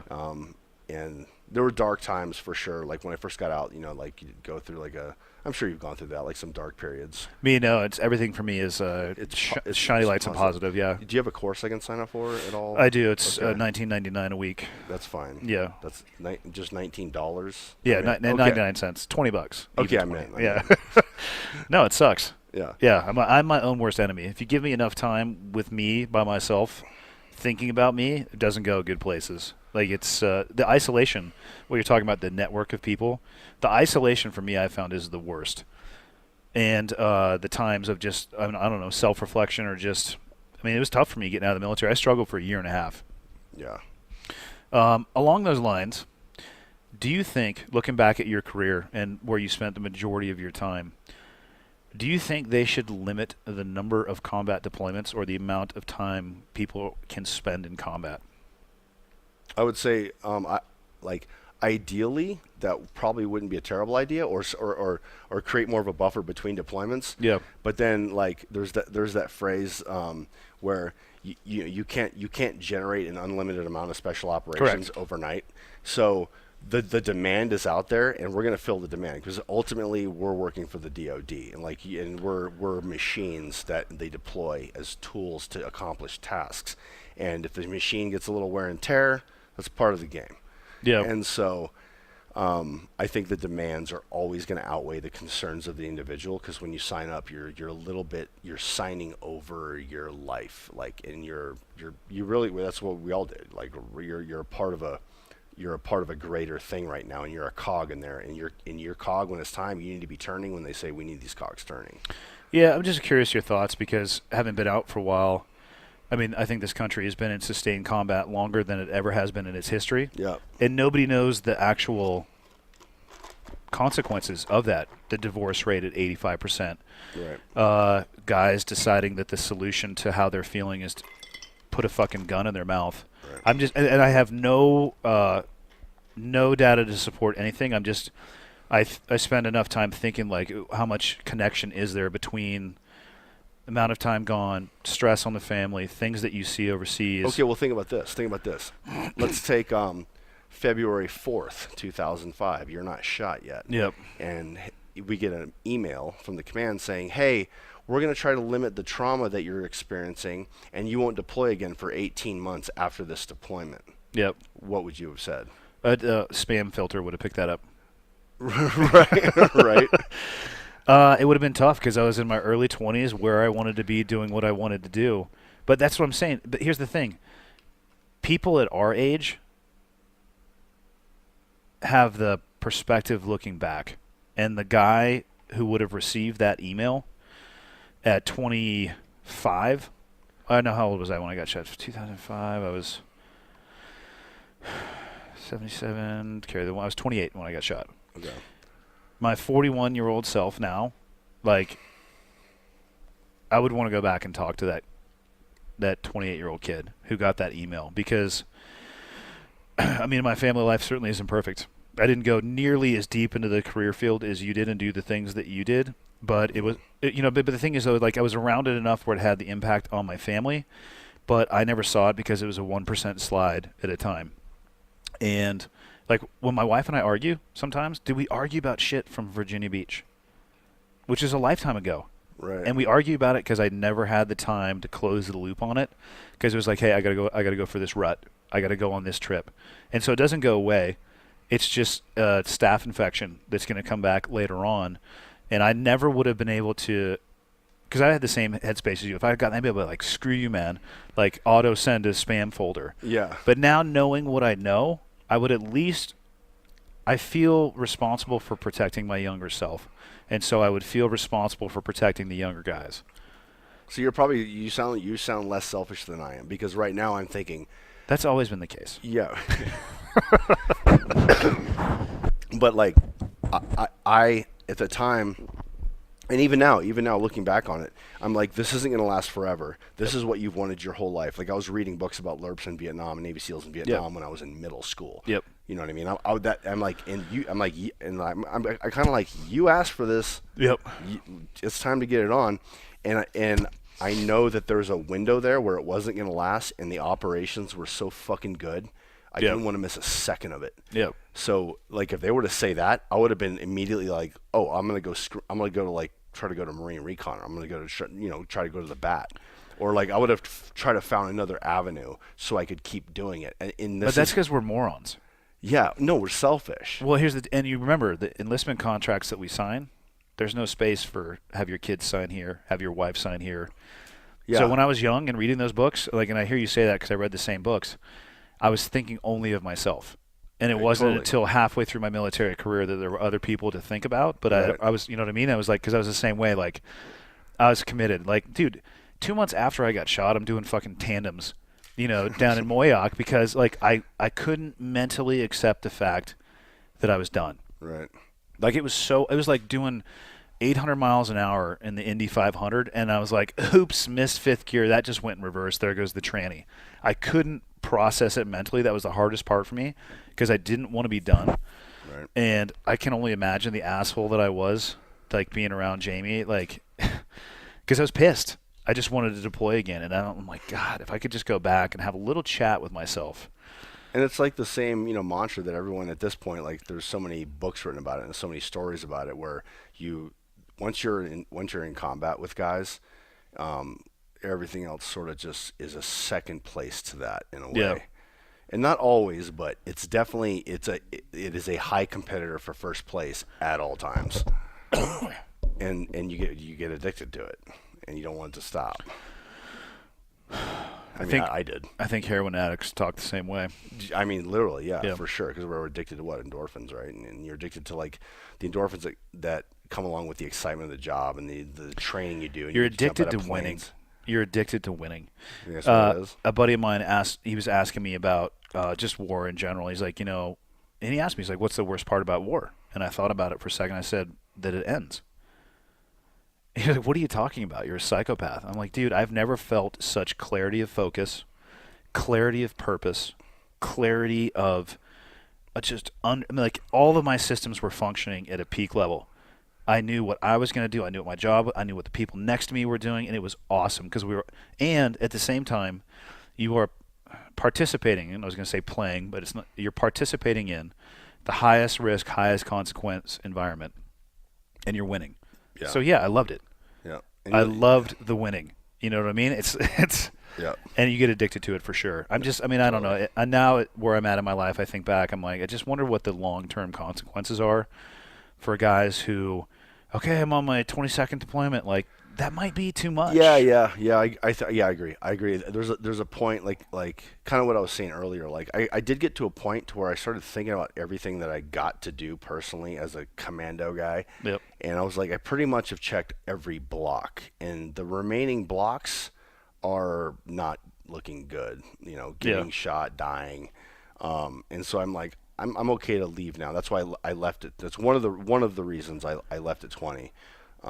How was your transition out? So let's talk about post-military. Yeah. So when I joined the military, I was either, like I mentioned before, I was either going to move to Jackson Hole and start skiing, because in the magazines that I was reading, that's where all, like, the extreme rad shit was going down. I'm like, oh my God, Jackson Hole is where it's happening. I need to go there and learn how to, like, snowboard or ski down really steep shit. Yep. Or I'm gonna go become a team guy. So I became a team guy. But the entire time I was in the Navy, not a day went by to where I didn't think about moving to the mountains. I said, one day I'm going to the mountains. I'm gonna do what my other option that I didn't take when I was 18 years old. I'm gonna go that route. And so I I knew I was going to move out west, and I wanted to be. My rule was I wanted to be within a 15-minute drive of a ski area because I wanted to ski. Because I knew I had to do something physical. I had to have some physical activity involved in my life. I couldn't go. There's no way I could go like get a job in like an office or something like that. They would fire me in 2 days. I actually wouldn't want to last. do that, but I want to produce it as a reality TV show. Or we take like a team of dudes and we put them in God. IBM. Imagine how amazing it would be. Put one kid, one of us in charge of spreadsheets. But no, like to watch us like take over the organization, it'd be like a Ebola infection, because they put us in a thing of cubicles, right? And the first thing we would do is obviously recruit the people in the neighboring cubicles, and they would love us. So we would corrupt them, and their work productivity would go down. Right. And then the way that we talk to each other at work, we would have some suicides from the other people that work there because they cannot tolerate the way. And then, like, the ratings would go through the roof, so we get season 2. And the next thing you know, it's like you and I in the CEO suite with, like, Ascots smoking, like ivory-handled pipes, talking about the trajectory of the company. And it's like, how did this happen? It'd be the best TV show ever. No, we can't go into that environment. Yeah. I would blow my brains out. Yeah, no, not fucking working. But so I basically loaded up an RV. I had, divorce was in progress. We were still like making those last ditch attempts to like, hold the family together. And you want to make attempts, obviously like real attempts to hold it together after you've been together for 20 years or 21 years, right? You want to at least know at the end of it, you gave it all you had. And I do absolutely 100% believe I gave it all I had at the end. I didn't give it all I had while I was deploying and I was gone all the time. That's not giving it all you have to your family, being gone 7 or 8 months out of the year. You're just not giving all you have to your family. You're just not. Because either one of us at any point, we could have said, you could have gone to Bud's and, when the war was getting hot. You could have said, no, I'm going to go do shorter duty and I'm going to go chill. But we chose not to do that, which in my mind, that was a selfish decision. Because 100%. I wanted to go and do what I came here to fucking do, and we lived through the damn 90s, motherfuckers. So I felt like we're due. We got to make it happen. Yeah. So I loaded up an RV. I bought a 44-foot RV. Had a Chevy 3500 dually, toy hauler. Had a bunch of dirt bikes and action sports stuff. Yep. Right. I call you're getting rad bro down stuff. Right. just because you're. And I drove out to Sun Valley and moved out here. And I knew one person when I moved to town, pulled up to the RV park, plugged in the shitter tube, electrical, and I was like, well, there's the ski hill. Drove into town, started checking out the mountain, started, threw some running shoes on, started jogging around the mountain, checking it out. And I'm like, yeah, this is it. Okay, now I got to start training for ski patrol. Having never skied. Right. Yeah. Yeah. Snowboarded. How much time did you give yourself? And what was a realistic window? 2 years. I need 2 years of 110-day years before I would be ready for tryouts. But they don't hold tryouts every year for ski patrol. It's when they need demand. Somebody. Yeah. How many people do you know that have become ski patrol in under 2 years? I don't know. I'm not sure. I think the answer is 0. Who move to a place and say, I'm going to be ski patrol. However, how do I put these skis on? Yeah, right. However, where's the front? Yeah. Is this right? Do I walk across the street with these like a Jerry? But like, no, it was like, talking to like Trevor. I was talking to like Trevor. He mentioned he mentioned it last night while we were hanging out. He said, if you spent like a career learning how to learn, and so we're really good at learning. And so, like, how do we learn? We look him in the eyes, and when the guy, we just go, Roger. And when you have, like, a world-class canopy pilot teaching you, this is how you fly a fucking parachute, motherfucker. And they say, do A, B, and C. You go. You're like, yep, got it. Yeah, and you never deviate from A, B, and C. Yeah, and you just keep. Yeah. So you're gaining ground with every input of information. So I had a guy here in town, Waylon Barrett, took me under his wing. He said, bro, I'm going to teach you how to ski. And he's a level 4 PSIA ski instructor. His lessons. Nothing you just said makes sense. Yeah, he's like a high-level, like, ski instructor. Like, to hire him for the day, I think is $600 or $800 for the day to teach you how to ski. But he was like, hey, you're a vet. I want to help you out. We get along good. And so he taught me how to ski. I started out in the frickin' pizza, just in the attack pizza position, just what? Like just aggro pizzaing. And then here you are, you're like, yeah, I'm a former commando badass dude. And then these little kids are just ripping next to you. Yeah. And then like doing that was like, oh, I'm at the beginning again. Yeah. The literal beginning, like where everyone here is better than me. Did you find that refreshing though? Yes. Yeah, so did I. Yeah, Yes, many times. completely refreshing. Yep. Because I think in a way, like I felt like I could hide in it. Like, because I don't need to be commando guy. I'm just a person learning I'm just a gomer out here learning how to ski. I'm just fucking nobody. I'm not, don't ask me any questions about prior military. Like, you're just try to be a little bit anonymous, I think. And, in that, and it feels good to just be starting out and being in that environment again, because it brings you back to when you were going through selection, or you were going through some tryouts, or you were in some school and it was hard. And so it's just like, okay, another thing. Like, and so when I was here in my first 2 years, I'm like, I got to focus on something, because if I sit in my house, what I'm going to do is probably just drink a shit ton, get into drugs, and my life is going to spiral into a hole, because I'm going to live in a house in a dark room by myself. And that's, I think, where guys, when they hole up and they isolate. Yep. So but I'm like, I'm not those guys. I'm not that. When I got here, I started like remembering how they talked about how PTS or PTSD, they call it, the terms changed a little bit, but how it affects people. Like, you don't isolate. I'm like, am I isolating? Well, I live in the mountains by myself in a house. Yeah, I'm probably isolating. I need to get out. And so having a mission was key. So I'm like, guys would be like, hey, I knew one of my buddies here, Mike Torres, who works for Smith Optics, awesome guy, are still like best friends. He's like, what are you up to? I'm like, oh, I'm training today. He's like, oh, cool. You going to the Y? You going to the gym? I'm like, no, skiing. He's like, training? What do you mean training skiing? I'm like, training for ski patrol, dude. He's like, he just laughed. He's like, what are you training for, ski patrol? Are you shitting me? And I'm like, yeah, let's go skiing. Let's go. And so we just, every day, my goal was to go uphill, click into boots, and just get better, be able to go down the hill and just start learning from people.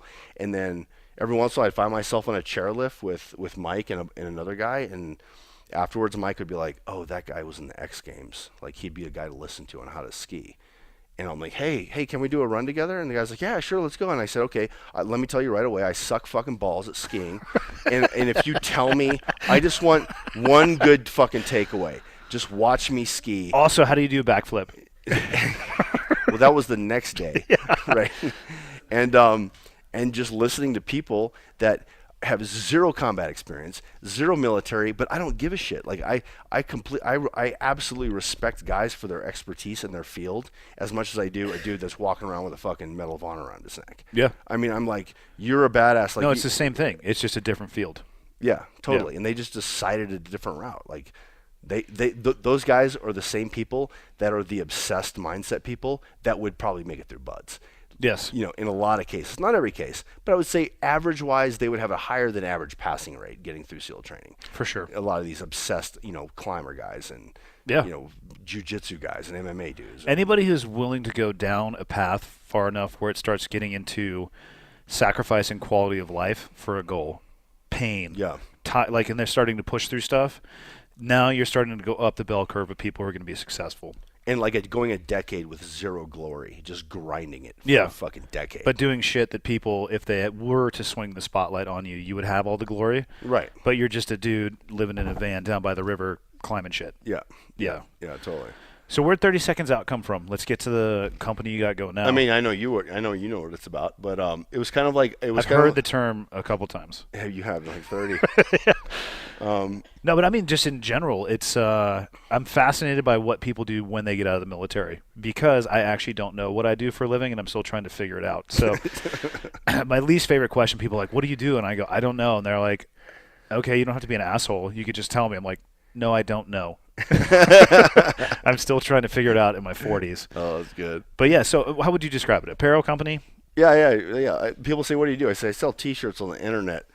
And but basically, I kind of what I looked in my mindset when I first started thinking about just doing it was, I'd watch I'm a hockey fan, so I watch like these hockey players and all these guys like Red Bull dudes doing rad Red Bull shit, jumping off buildings and doing crazy shit. And I'm like, man, these guys would get a lot of attention and credit and like respect from the world for doing these rad things. And I think about things that like I did with you and a bunch of other guys. And I'm like, this is a different type of rad shit that we did. Like risking your life every night. Every night you going out, like how many times did you look at your bunk going, okay, well, I don't want my friends to have to come in here and deal with my dirty gross ass piss bottles under the bed. So before like a heavy hit, you throw, maybe throw your piss bottles away.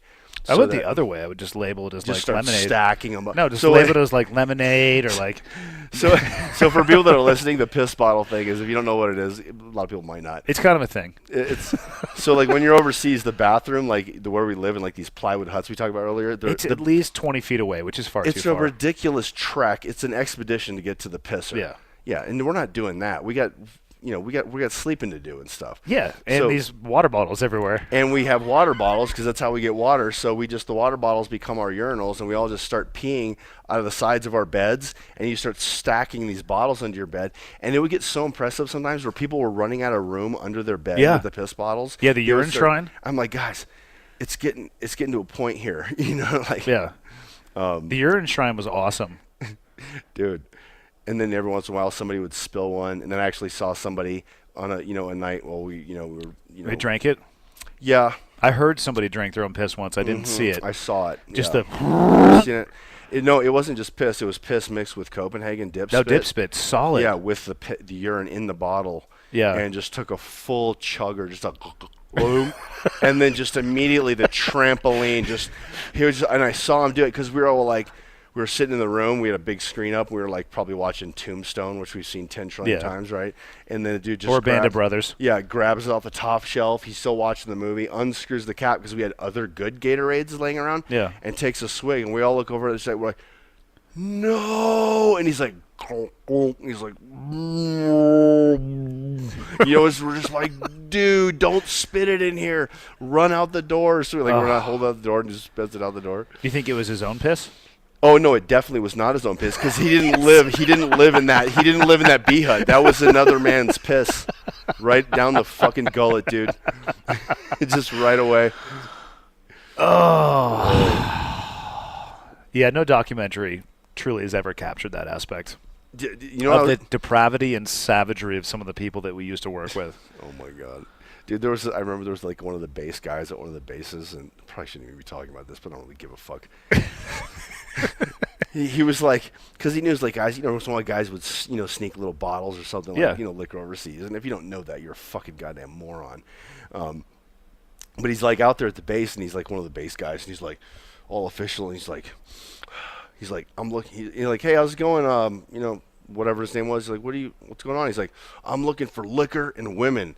And then I go, so are we. Where are they? You know what I mean? Because they're trying to bust us for whatever. But I don't know. Yeah, it was bizarre. I woke up one morning. I can't use this person's name, but just talking about the savagery. I woke up one morning and I rolled over in my cot. Same thing in a bee hut, and like this dude had just like thrown everything off that he was wearing, and so his kit was over here, his top was over here, and his pants were like halfway between my bed and his. And they were covered in shit. And I'm like... From the pant leg up or he originated the shit? From the pant inside down. Okay. I'm like, hey, dude, what the fuck? He's like, oh, yeah, dude, I shit my pants last night on Target. I'm going to take care of that in the morning. I'm like, are you fucking kidding me? In the morning? Yeah. I'm like, you're just going to take off shit-filled pants and throw them in between your bed and mine?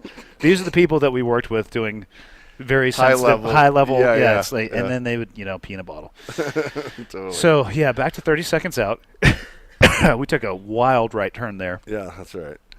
So I started looking at this cool shit, and I said, I want to do something, but I don't want to I'm not going to write a book and talk about exact tactics and how we did things and break it all down into the nitty gritty. And I'm like, that's not something I want to do, but I think there's a cool element to our culture, like, because we had a culture, like, you know what I mean, where we all like war movies and we all like kind of like sick humor a little bit, gallows humor, yeah. And so I started like just coming up with ideas and like combining a little bit of like kind of the motivational mindset, like no one is coming, it's up to us. And where I felt that, like where like that no one is coming, like this fucking shit here, was when we started when the war started really going, and then every night we would go out, and we would have a QRF, which was like basically a backup force that would come, but like let's say we were going on a hostage rescue or something like that, like you're it. And I think that this applies to like firefighters, law enforcement guys doing undercover work. Yeah. Anybody who's far enough out on the front leading edge, yes, you do have backup, but by the time it gets there, it's going to be a cleanup force. Yeah. They're there, they show up with brooms and a mop, and Yes, they're going to come. Yeah. But it's not going to matter to you. And so that feeling of you really feel that, I think, going into like the line units where you're a direct combat unit. You're like, oh, you guys are going to see combat for sure. So by the time the bullets are done flying, there's nobody coming. Like, it's up to you and whoever you're there with and whoever you trained. You're like, we're going to, what do they say? You're going to perform to the level of your training. You're going to fall to the level of your training. You're going to fall to the level. Yeah, Yeah, exactly. you don't rise to the occasion. You fall to the level of your training, which a lot of people confuse. Yeah. They're like, I'm going to be good. No, that's called luck, bitch. Yeah. If you totally. extend the timeline out long enough, you're going to get to the actual level of your training.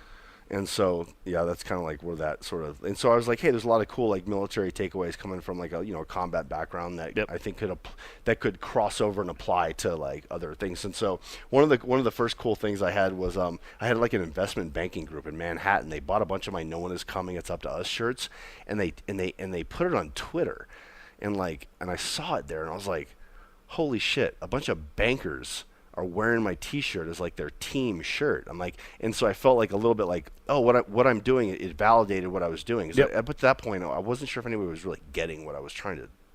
What was your first item you created? Sticker. A sticker? Yeah. Strong opening. I like it. Yeah. Low overhead. No, right, because it's a good experiment. You don't gotta invest, hundreds of dollars in T-shirts that you don't know if anyone's gonna buy. Yeah. I'm like, I'll buy $70 worth of stickers and see if anybody wants them. Yeah, sticker on a website and you're in business. Yeah. But I just started with stickers and then just doing T-shirts and like making those like patches and stuff like that. So, what are you at, about 3 years? 4, just over 4. Yeah. What have you learned along the way, business-wise? I'm still learning all the time. I'm constantly listening to I think right now, if you look behind there, I think there's close to 20 business books right there that I'm kind of working my way through right now, and then I'm also huge on audiobooks. And it's learning the whole business thing. Like, it's funny. I've heard guys several occasions from our background go, oh, when I get out, I'm gonna become the CEO of a company. And I'm like, no, you're not. I'm like, what company? Like, in 10 years after you create the company, you learn how to do business. Then you'll be the CEO. You're not stepping out of special operations and becoming the CEO of a corporation. Well, you're not qualified to. No fucking idea what is going on. Zero idea. And I think that's something that I've learned is like, I know a lot about doing commando stuff, but I don't know anything about business. And the thing about it is the bottom line doesn't lie. And so like your sales numbers, they're going to tell you how much you know about business or how much you care about your business. And so the numbers will tell you. And so right there is just a good hard line, no bullshit. Are you succeeding or not? Well, the numbers are right there. They're telling you. It's not a soft thing. Yeah. You made some mistakes along the way? Yeah. Maybe I'll buy a bunch of these because these are awesome. And you're like, oh, shit. Or like you're like, I love this one thing. Like, the people are going to love this. And then it's just crickets and tumbleweeds. And you're like, but I loved it. Well, come on, guys. Fucking get it. Why don't you guys understand? If I think it's cool, it's going to sell. Dude, I got to hold on. So once like I got out, I'm like, okay, how am I going to do business? And so you start reading a couple books, and then you just try to start figuring it out by yourself. And you're like, I think we feel really self-confident. You're like, I can fucking do this. I've done all kinds of other like hard shit. But you start doing it, and then you start feeling like you're spinning your wheels. And you're like, well, maybe let me just hear what this guy has to say. Yeah. And then all of a sudden your mind's like, I'm like, I know nothing. Yeah. And then he recommends somebody, and then I think what started me the very first like down the entire road of learning about business and entrepreneurship and creating a life that is not governed by somebody else was the Tim Ferriss podcast. I started listening to that, and my mind I was like, what? And then I started reading the books, and then once you're into that, if you're passionate and you want to build something, then you just take your obsession. You become get obsessed on fucking that. Learn how to do a business, because your other option is get a job, collecting a little retirement, get a job, and there's absolutely nothing wrong with getting a job, but in the military, we have a little bit of an advantage when we get out. If you retire and you get either a medical, stipend at the end, or you get some, your retirement at 20 years, it covers like, your mortgage or your rent. So it gives you a little bit of a cushion so that you can focus on something else. Yeah. And if you choose to take that opportunity and time to learn and just be a new person and shut your fucking mouth and just listen to what people have to say, because these people know a lot about business. And like, I'm in a coaching group now called the Arete Accelerator right now with Ed Milet and Andy Frisella. And we're in this group, and you pay every month to be in it. And these are guys that are combined worth close to $1 billion. They do $1 billion a year in revenue, close to combined. I mean, they're getting up there. And I'm like, oh yeah, am I going to listen to what these guys have to say about business? You're fucking damn right I am. What are some changes you've made from when you started and then you dove into the business books and the coaching group? Like, what are some changes you've made? Less products. Fewer SKUs? Yep. Okay. Yep. Focus on making your core product better and just improve that. Because at first you start out, you're like, I'm gonna make this, and you start like making all these products just because you're basically you're just throwing lines in the water and seeing what fish bite, right? Yeah. You're like, what are they biting? I don't know about business. I don't know how to, I don't have another, I don't have a bunch of experience in business school that tells me things I probably should know at this point.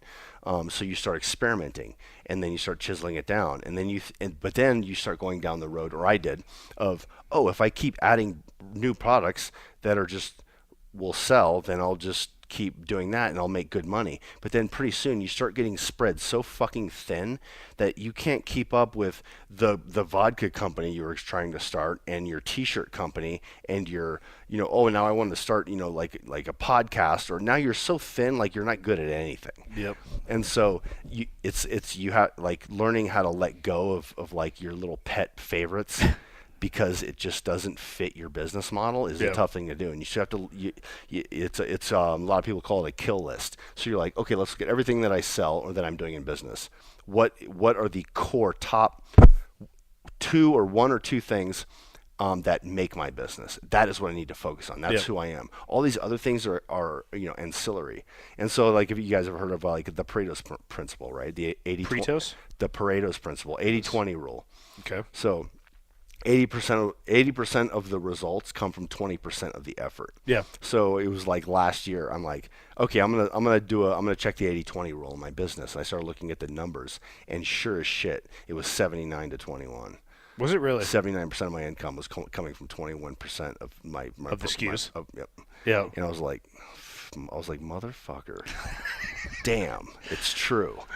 And so trying to trim down and where I've gotten now is like once your business starts growing, you start getting stretched thin because you're inside the business and you're doing everything. And you're trying to I can do that. I can save money and do that. Well, I don't have to pay anyone $20 an hour to do that. But pretty soon you can't do it all. Yeah.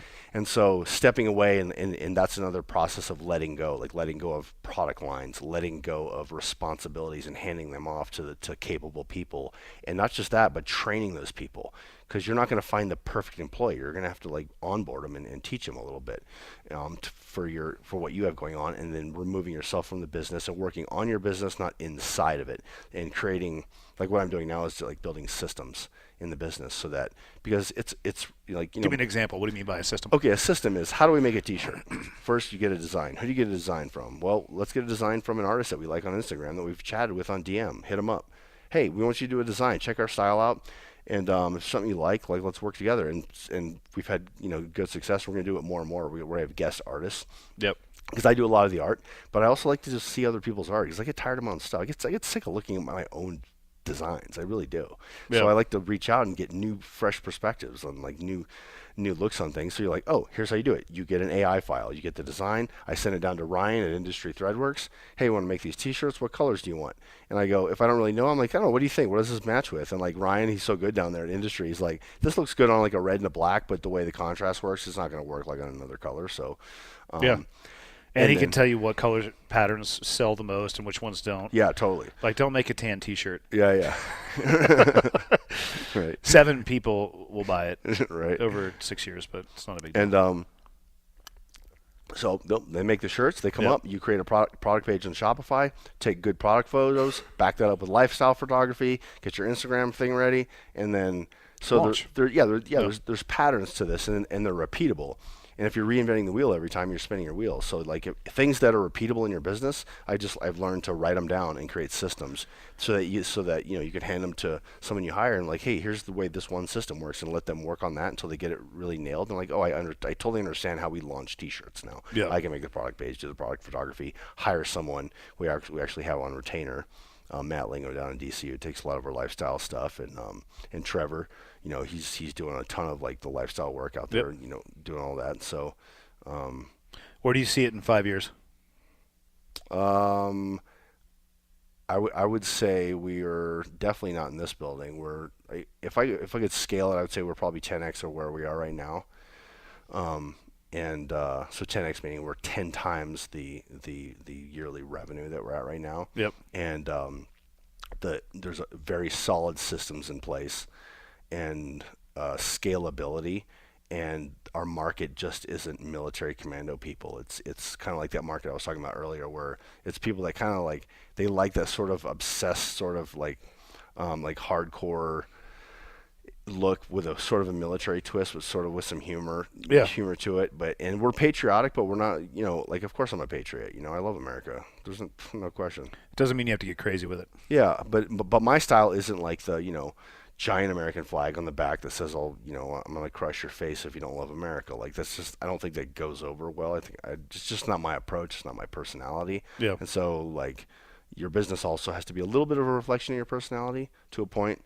But then another point too, where you start to create what sells, and every business does that at a point. And I'm not at that point quite yet because I still love to have like keep the heart of what I want it to become. I still like to keep that within a certain corral it a little bit. Yeah.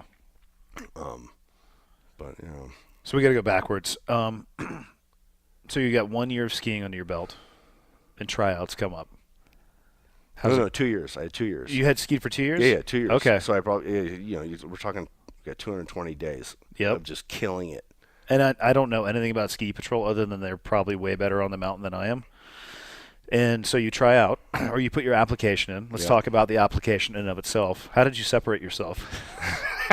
Okay, so just because I'm anti-office anything, I was like, everyone's going to turn in an 8.5 by 11 resume with some black letters on it about things they've done and all this, and that's great. And I know it definitely works and has a place, but I'm like, dude, I'm going to stand out. So I went to this website. It was called, I think it's called PictoChart or pictograph.com, and it's basically it's a visually appealing timeline of what you have. So there's colors, there's bubbles, graphs, arrows, right? And so it's an infographic, like an info chart, if people know what that is. So I was like, I'm gonna do an info chart resume, and they didn't have one at the time. They didn't have one called resume, so I picked one that was like the closest to what I would think would be cool. And so I'm like, okay, so I'm gonna do a bunch of cutting and pasting and dragging and make it longer too, right? So I'm like, oh, if you want to stand out from the pile, well, number one, start with a size that doesn't fit the pile. 2X. Yeah. So we're like, so I make like this. I don't know. It was like 17 by 9. It was like a scroll on cardstock. Yeah. Right. And so like I made those, and so that right there are just gonna get you like, we gotta at least have a conversation with this person someone who would turn something like this in, right? Yeah. But yeah, it kind of worked, as far as getting a foot in the door. It's like standing out, be different, don't be like the crowd. Because if you're just plugging into what the rest of the crowd is doing, you're invisible, man. What? So when you showed up for tryouts, how many people were there? Oh man, I think it was like 60 something. Yep. Yeah, and they had like six spots or something like that.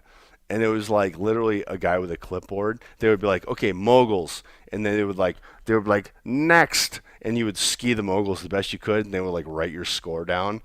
And like, it was a full tryout thing. I was like, this is sweet, man. This is like, a legit, like for real, like tryout deal.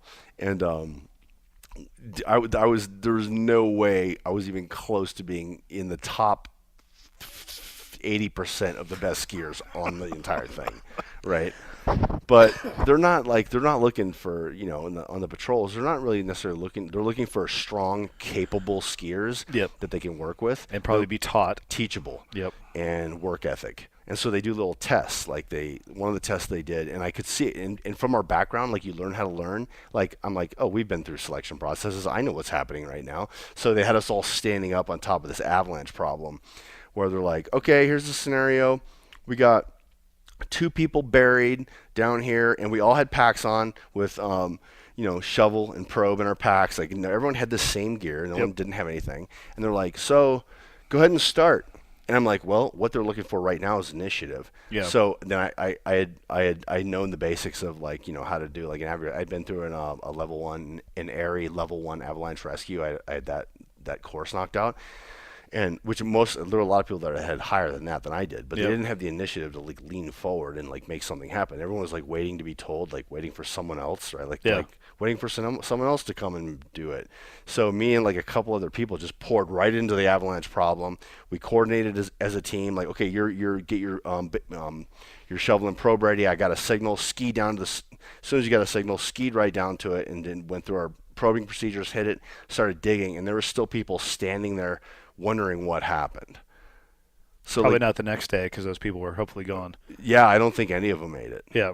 So they're the patrol is looking for who's gonna realize what the situation is, who's gonna react, who's gonna go at least try. Yeah. You don't have to be perfect, but at least lean forward, take initiative, and don't be afraid to stick your neck out there in front of a bunch of people at a tryout and give it your best shot and do the best you can and create an immediate small team with people you've never met before that know the basic same level of avalanche knowledge, and create a team and make teamwork happen and kind of make it happen. And I've seen that everywhere that I've ever been, where there's people that they're always waiting on the walls. They're kind of like the wallflowers. They're waiting for someone else to do it because they don't want to make the mistake. They don't want to be exposed. And they're a little bit afraid to leave their comfort zone, and they're comfortable being on the wall. They're not comfortable stepping forward, going, I've got the basics of the knowledge to go after this. Who else has it? Maybe someone else will step forward that knows more than I am, and you're the fucking team leader. But I'm a great digger, and I'm great at probe, and I'm in shape, and I can do this all fucking day long. And so you immediately find your spot, put yourself out there, and go for it. Yeah. How was your first year on ski patrol? Big learning curve, yeah. Like going on wrecks and just seeing people hurt with broke legs and stuff like that. What was the first call you ever went up to? My buddy who was on ski patrol, my buddy's dad. Oh God. My buddy was on ski patrol. His dad got hurt, and I can't remember if it was a hip or a femur, but he had got hurt, and I was driving the toboggan and went down there, and it was my first toboggan ride, and. Toboggan's like this giant sled. People don't know it's got these big handles that come out front, so you ski in front of it. Yep. And the toboggan's long enough to put, a person can lay down flat, and it's a big sled. So I pull up next to my buddy's dad. He's like, "Dad, this is Sean." And then he's, of course, he to ease his dad. He's like, "He was a former Navy SEAL." And I'm like, "Man, come on, why does it always go back to that? Fuck, God, we can't get rid of it. You know what I mean?" And I hauled him down, but we didn't tell him it was his first time until we got to the bottom. I was like, "Hey, that was awesome." And he's like, "Dad, that was the first time he's ever taken anyone down the mountain on a toboggan." His dad's like, "What? Well, you did great, thanks." It was all good, but yeah, but it felt really good to get back on a team again. Yeah, and have a mission where you get to help people, because it feels good. Because you're up on the hill and someone, they fractured their femur and they're in an insane amount of pain, and it for a lot of people up there, it's like you see a lot of people every day while you're at work on what could be the worst day of their life. And you show up right there on the worst day of their life and you help them. And it feels good. It doesn't, ski patrol pay anything. It doesn't pay fucking shit. It costs money to fucking do that job. And so, if anyone's like, how much they pay you? I'm like, they don't pay me anything. I pay with my time, because if I were to take that same time I do that and I put it into this business, the business would accelerate. Yep. But I don't want to miss, it's like that balance, right? You find you have time, and then you're going to get money. And if you can align a shitload of money and you get a shitload of time, that's great. You can get there after a lot of years of hard work, but you're going to give away a lot of time to get money. And I feel like after doing what we've done, and we talked about this on the, we were heli skiing yesterday, I think a little bit. Not all of these grinded out hustle guys you see on the internet they've never seen any real shit in life, man. Like they've never seen people get killed. They've never killed people or seen their friends die and like had and experienced a tremendous amount of fucking loss to realize that you're not getting your fucking time back, dude. You can hustle until you're 70. Good luck. I'm not going to do that. Yeah. I'm going to hustle to a degree, but I'm going to balance it out and spending time with people I love, Well, it recalibrates your perspective. Totally. And part of the battle there is you're like, well, I could hustle more.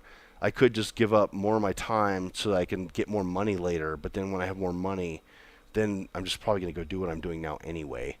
Like if I literally had $10 million in the bank, I would be on ski patrol. I would. I'm not doing it because it doesn't pay me money. I'm doing it because I want to do it. Yeah. Yeah. Which is the best job you could ever have. Yeah. Yeah, no, I love it. And everybody's goal is different, and no one's path. I will never ever sit down and go, what you should do is get out and go to the mountains and start skiing and go on ski patrol, because very few people that's what they want to do. Yeah, but you definitely finding something that you want to do really bad. It could be business, and that's great. But I don't know. You gotta your time's important. Don't grind your life to dust.